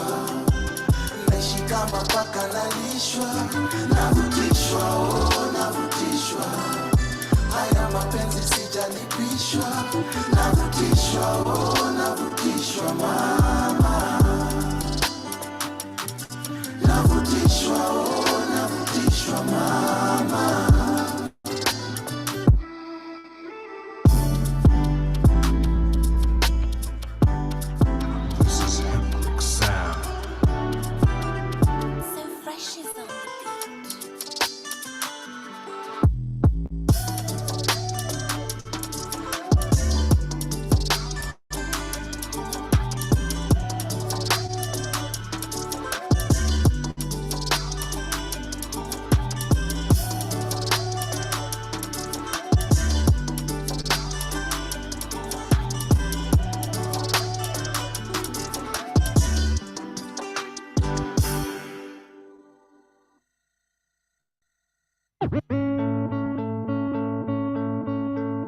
Classic music. Nobody loves you the way that I do. Nobody can love you the way that I do, yeah. Baby, nobody loves me the way that you do. Nobody can love you the way that I do. Ukisikia nafunga ndoa, marry you. Menisafisha madoa, niko wingu la blue. I'm gonna stick with you for wherever I'm coming through. Mambo yakienda mbaya, I'm gonna keep you cool. Kama ulisafa sahau, karibu sapa. Kwa bahati nzuri mapenzi yanaishi hapa. Sikio umenipata, sina matata. Jisifie wakapendeza, takwa kashi mkononi kwenye mahitaji. Takupenda moyoni nikupe nafasi. Takwa rambo rindoni vita maji maji. Sitokutenda kutenga, sitokujaji. Naomba sana, naomba dua, nisije zingua. Nobody love me the way that nobody can love you better.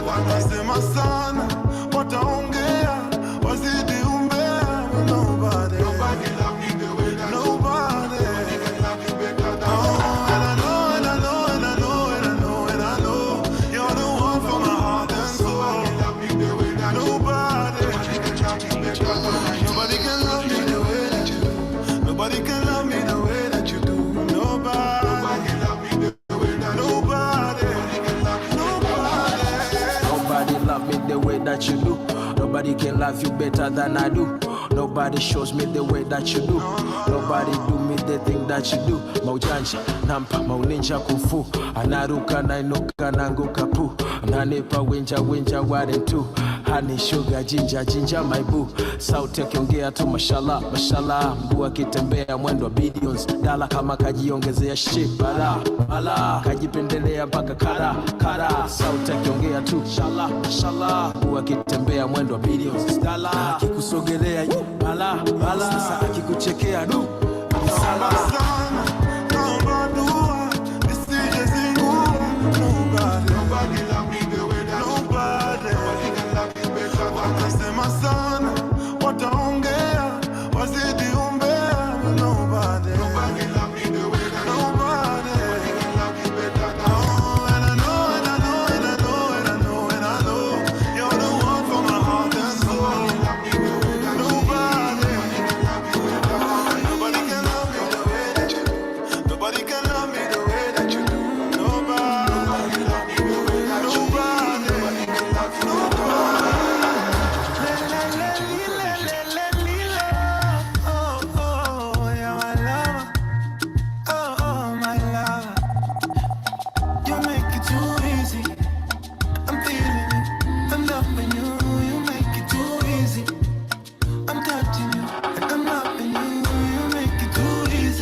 I just wanna be with you and I know vex. I just wanna be with you and I know best. I just wanna be with you, yeah. You elevate, and when we did together we marinate.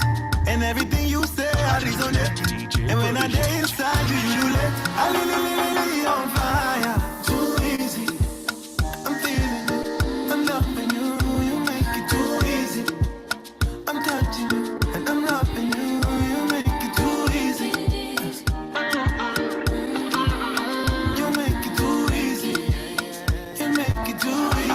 Oh baby, you got the body, make me lose my mind, girl. You're like nobody I know. Oh baby, you got the body, every tantalize her. Baby, you energize her. Anything you want, baby girl, you know I can't deny you. Anywhere you go, I'll go. When I'm feeling low, you're the only one who give me high. How you do me, I don't know. You elevate, and when we did together, we marinate. And everything you say, I resonate. And when I day inside you, you lulate. I literally on fire. Too easy. I'm feeling it. I'm loving you. You make it too easy. I'm touching you. And I'm loving you. You make it too easy. You make it too easy. You make it too easy. Now me with the clean in the house. Now me with the wash in the car. Now me with the cook no no. Now me with the wash in the clothes. Now me with the work for your shop. Now me with the hug no. I become a person for my happiness, so still be my own. Everybody get bro, no me say your own bro, passing my own.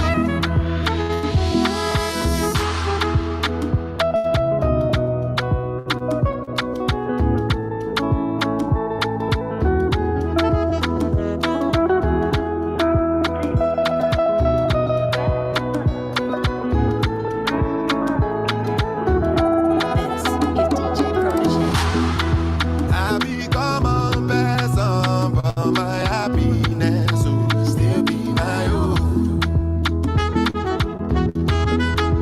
Everybody get bro, no me say your own bro, passing my own. Because now God that they put on my plate, food on my plate, fit no do me John. My colossal. Even as things could they go my way, even the days I don't get nothing at all. My colossal. Now me when they drive your bus, now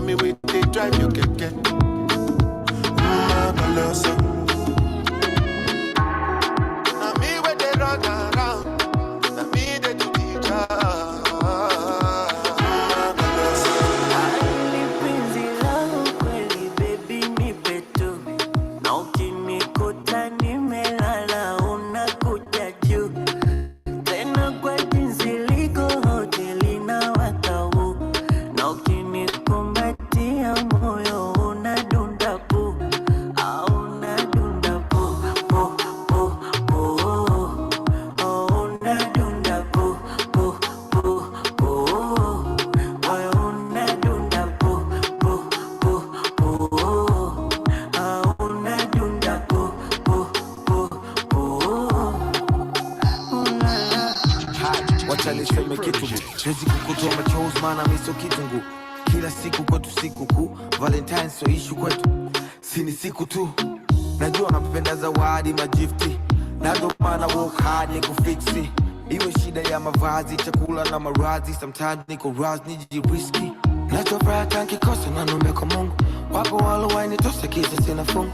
Nakumbuka long time, limekuwa hard time. Kabla ujanitoa kwa ukungu. Ushaambiwa maneno shazi. Ushaambiwa mimi sina hazi. Ukaambiwa mimi jambazi. Tapelwa mapenzi na bado ukanihitaji. Ushaambiwa maneno shazi. Ushaambiwa mimi sina hadhi.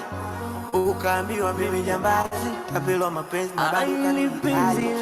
Kweli baby nipe tu. Na ukinikuta nimelala unakuja juu. Tena kwa jinsi liko hoteli na watau. Na ukinikumbatia moyo unadunda pu. Unadunda pu, pu, pu, pu. Unadunda pu, pu, pu, pu. Unadunda pu, pu, pu, pu. Unadunda pu, pu, pu, pu. Come here, wait till the water you. Green body make I rock, yeah, yeah. I know you seen your me. I get the money pass your papa. Wait till you want way I know feel do for you. Why you want the book and one? Share you be kiss than any. You better drop your body, I'm a sucker. Suffer with this body, make we run, I'm on a low key. Baby, you know me. They get us to go move where you know go. Green, come make a drive your, come make a drive this so jalo. Please, baby, allow me. Keep you up with the alawi. See body, oh. See body, oh. Egba mi, oh. Ide posi ma bololo. Ide posi ma bololo. Please help me, oh. Me, I don't jam waiting, but some here waiting the water.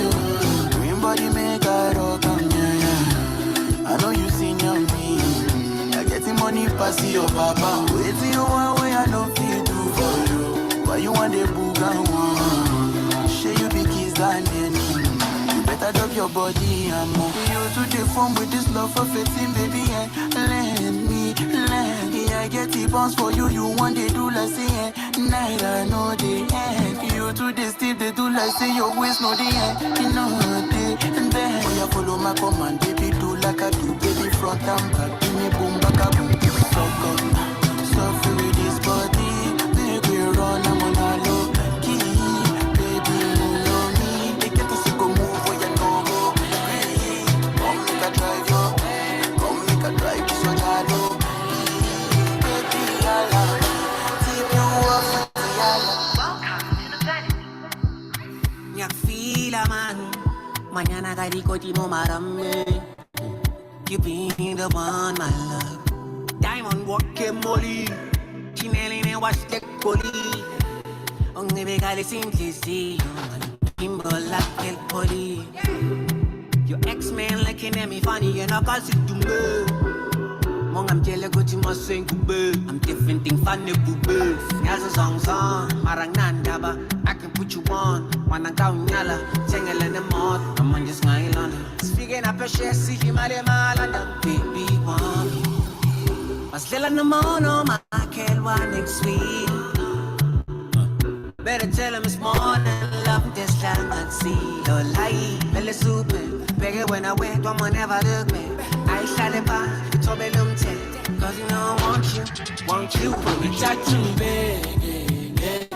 Ebasi hluka leshuthando lukhwele ngicela ubapheke izitele owuzikwela ungavumi izingeni athi ngikuse athi ngikuse athi ngikuse ithando lakho but I don't know what she's doing to me.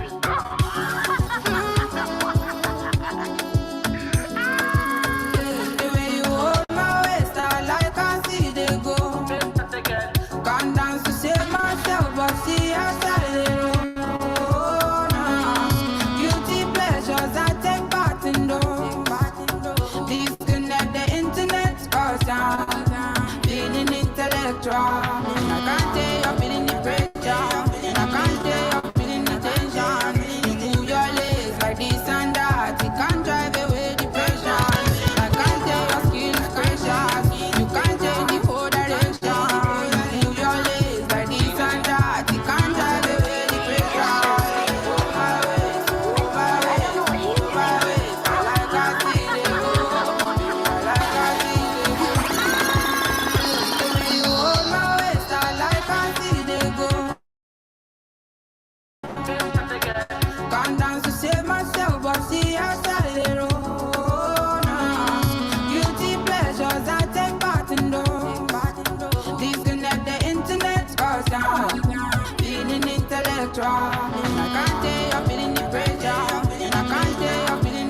I cool my tension.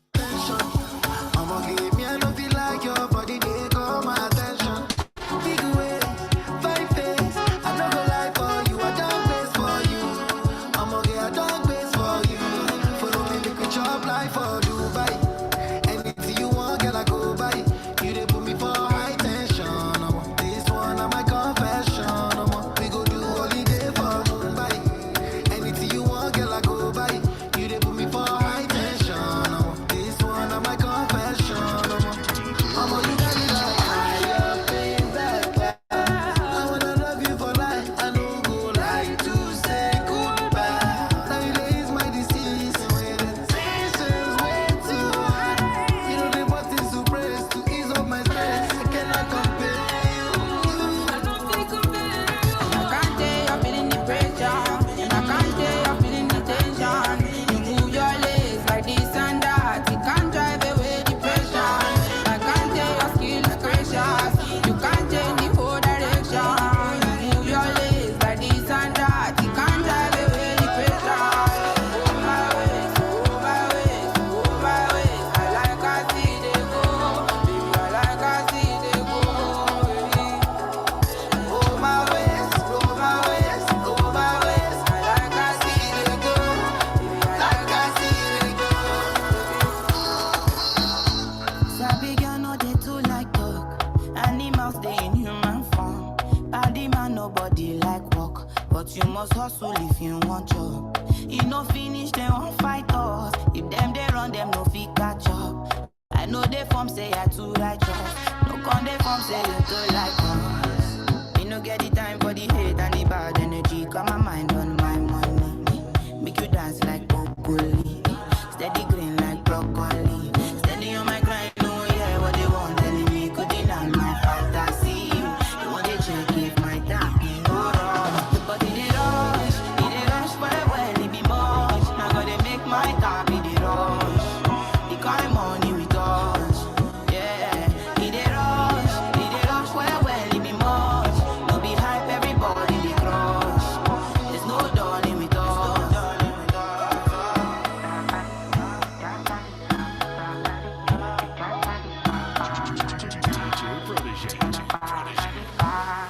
You fool me jackpata, I dey go Ghana.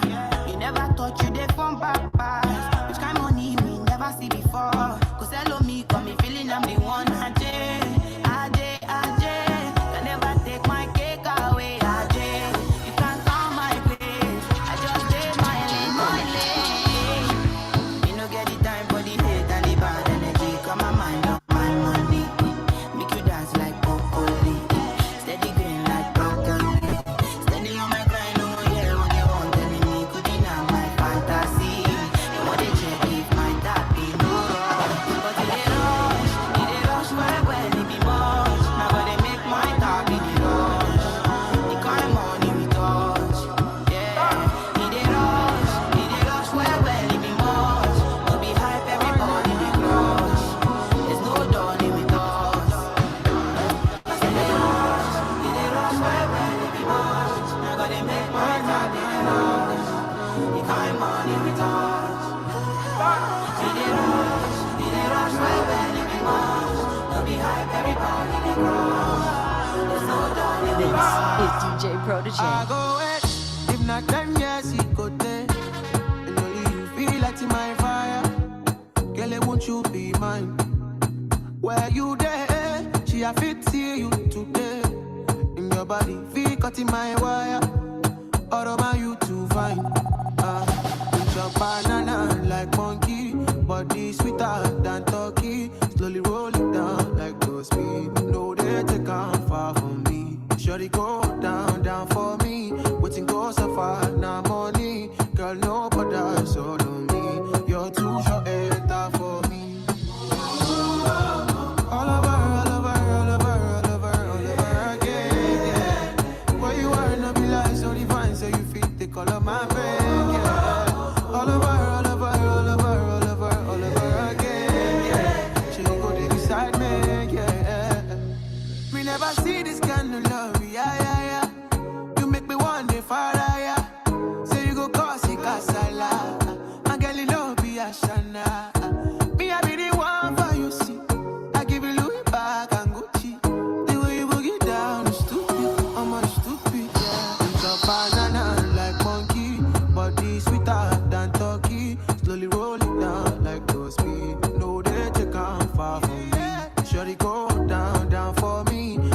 no suffer, no money. Girl, no bother, so do me. You're too short, enter for me.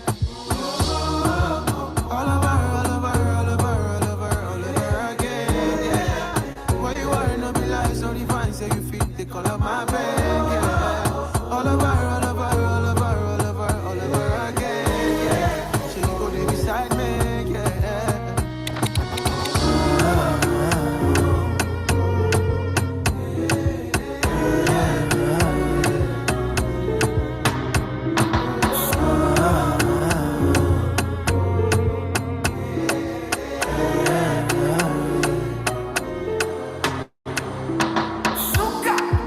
You gonna my one side, you make me give number.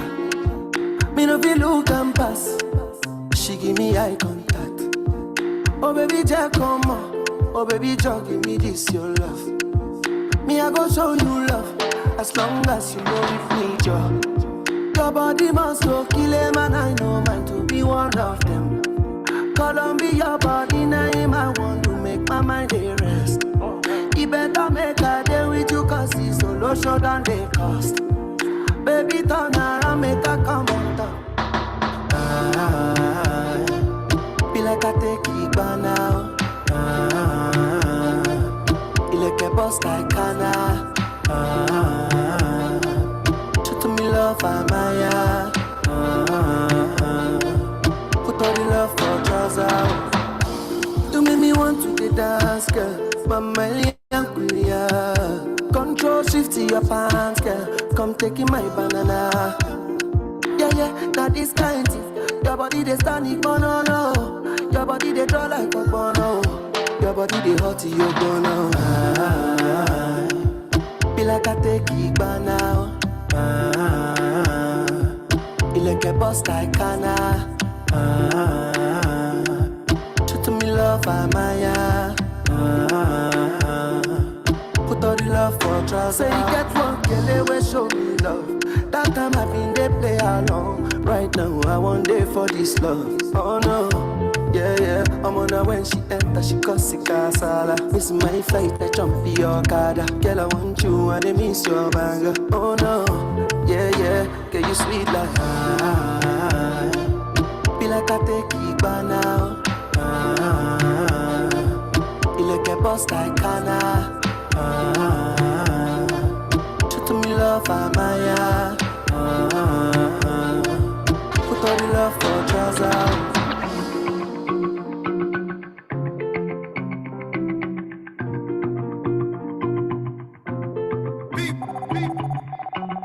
Low-key, all of them done they notice. I'm not joking, all my guys them know me. Since 06, I've been writing this story. I know be OG, but if you ask them know me. I know they blow trees, only lonely me lonely. Music chose me, just know this and know this. I dey low-key, but I'm never lonely. Sexy ladies, come wine for me slowly. I love when I see my way to believe nobody only be over. And the Lord that they go far. Who's a good, but that they buy.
quieras dime tú no.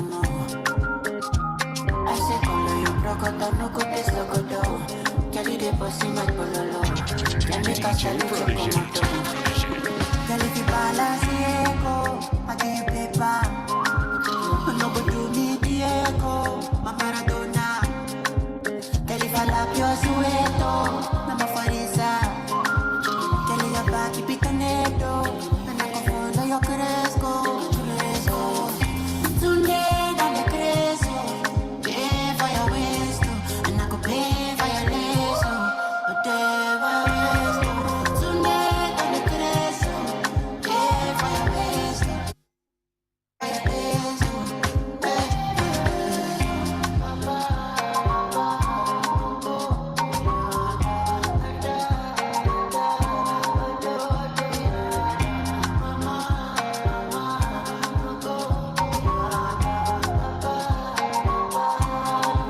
Girl, if you balance Diego, I give you paper.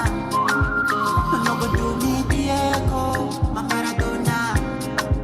Girl, if I lap your sueto, I'm a farisa. Girl, your back keep it conecto, and I can follow your cresco. Ni sikatai, unanidai, akiwalai. Ninaogopa sitadinai. I want you to lie. Ni vile ami. I'm trying to define good love. Baby, baby, I'll be the one for you.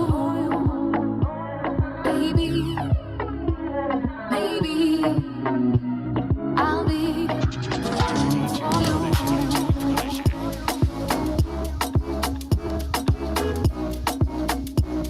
I'll be the one for you.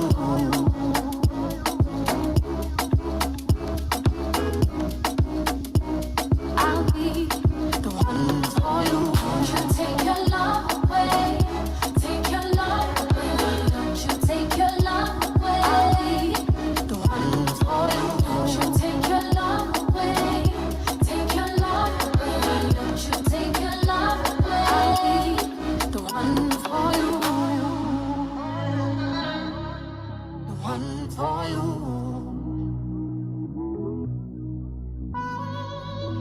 Mpenzi utangoja, yeah. Mpenzi utangoja, yeah, yeah. Sitaki we uchoke, yeah. Sitaki we uchoke, yeah. I'm trying to be the best version of myself. If you wait for me, I don't need nobody else. I'm trying to define good love.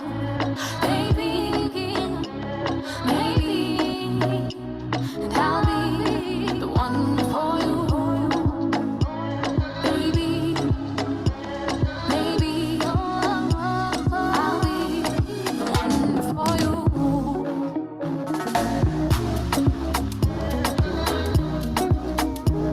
I'll be the one for you.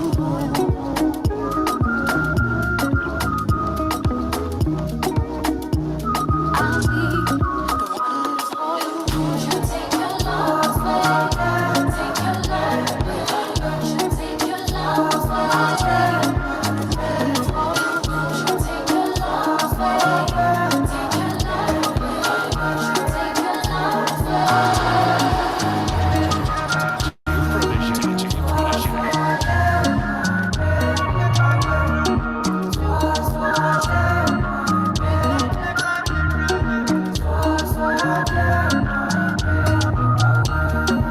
This is DJ Protege.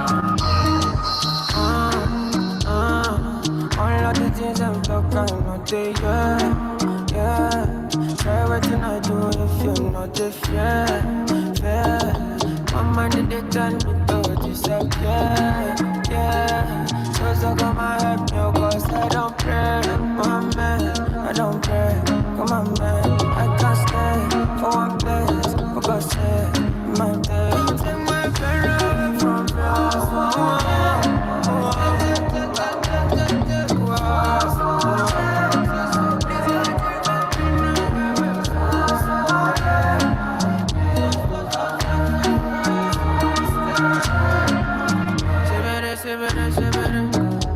I talk is so what the no get me? Till you fall for us. I put up my eyes, test God, test God. I cry, offshore, got my dreadlocks. If I don't pray, Mohammed, I don't pray. Come on, man, I can't stand for one place. Go straight, my bed, come and ginger me. Only you can feel my best. Give me vitamins, we're gonna take these pains away. So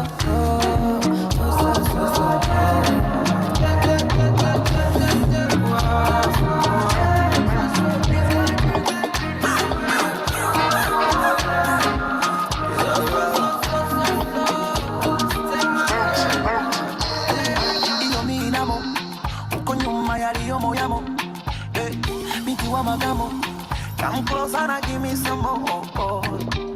Kama tunda lilimshinda Adamu akashindwa kuvumilia, sa kwa nini tuitane binamu? Nina nyongo itatumbukia. Ulimi ukipitiliza unanimaliza, mwenzako bado najiuliza, hivi ni kweli ama tunaigiza?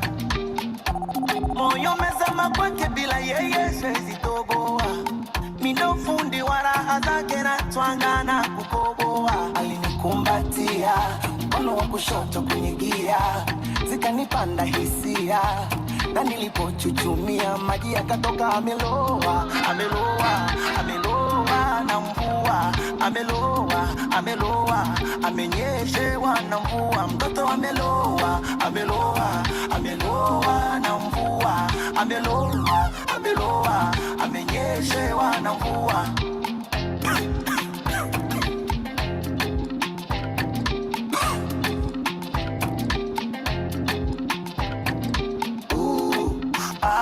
Ameniweka kwenye chupa ndo maana natamba. Wenye paparapo panaona washoba. Kama mwanao wenye kuile chakula wachachikutila mwanao. Liduva lipamba ukakuliamba, liduva lipamba ukakuliamba. Moyo umezama kwake, bila yeye siwezi toboa. Mindo fundi wa raha zake na twanga na kukoboa. Alinikumbatia mkono wa kushoto kwenye gia, zikanipanda hisia, na nilipochuchumia maji yakatoka. Ameloa, ameloa, ameloa na mvua.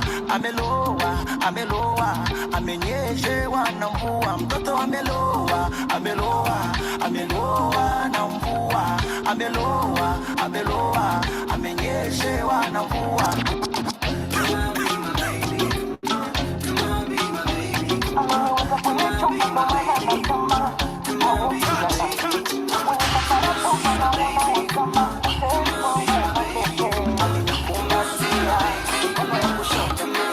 Love isn't the best place to find the lovers, so the bar is where I go. Me and my friends at the table doing shots, talking fast, and then we talk slow. And you come over and start up a conversation with just me, and trust me, I'll give it a chance. Now take my hand, stop, and the man on the jukebox, and then we start to dance. And now I'm singing like, you know I want your love. Your love was handmade for somebody like me. Come on now, follow my lead. I may be crazy, don't mind me. Say, boy, let's not talk too much. Grab on my waist and put that body on me. Come on now, follow my lead. Come on now, follow my lead. I'm in love with the shape of you. We push and pull like a magnet. Although my heart is falling too. I'm in love with your body. And last night you were in my room, and now my bedsheets smell like you. Every day discovering something new. Well, I'm in love with your body. Well, I'm in love with your body. Well, I'm in love with your body. Well, I'm in love with your body. Every day discovering something brand new. I'm in love with your body. You in Dar es Salaam, Krishna CV. Fish and I call a fish, live in the sea. You gotta look for the key, nothing is free. Kijarija kaka, my page Mr. T. Potea sinza mitaya ndani ndani. Kombo Samaria wema nipate ramani. Anti samahani. Mimi mgeni kwa nauliza njia nenda kanisani. Ninakutana na Shabani na mjua.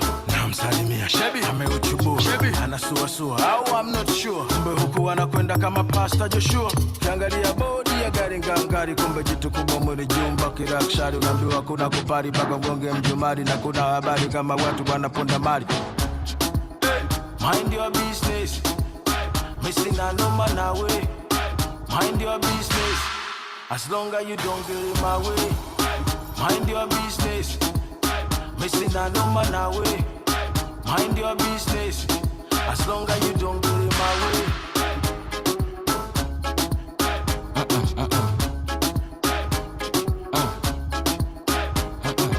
Eyes on prize, eyes on prize. Ladies and gentlemen, sasa tuko wazi. Eyes on prize, eyes on prize. Tajiri kapagawa bei tumemwaga rasi.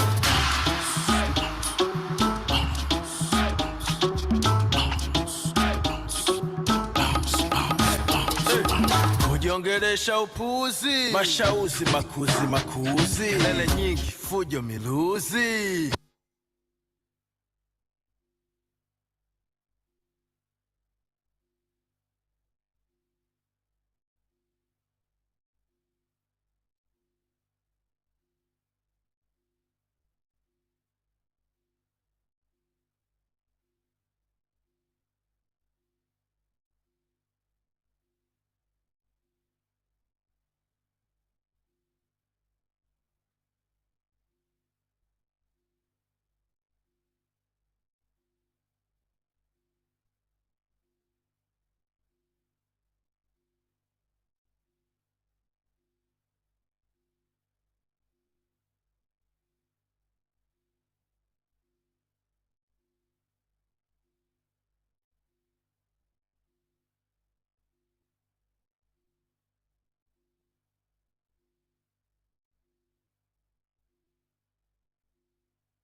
You wanna avoid problems? Very simple. Mind your business.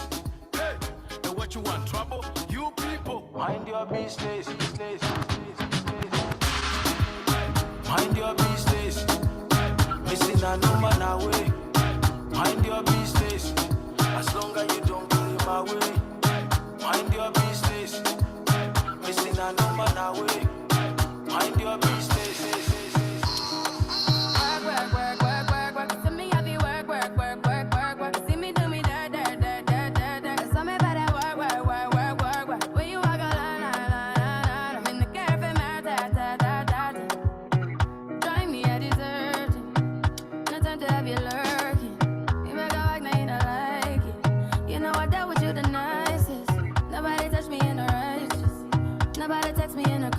I believe that all of your dreams are duration. You took my heart, all my keys, and my patience. You took my heart, I must leave a decoration. You mistaken my love, I brought for you for foundation. All that I wanted from you was to give me something that I never had, something that you never seen, something that you never been. But I wake up and nothing's wrong. Just get ready for work. To me, I be work. See me do me that.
Mr. DJ, nimejinyakulia piga namba 8. Tonight is tonight, starehe polite, nimejinyakulia wacha nijigambe. Mama yanitabe, unametame, utakunywa nini? Wale sibele, anyako, yoteke imewe. Ukisuka chini, unatetemea.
Recording studio.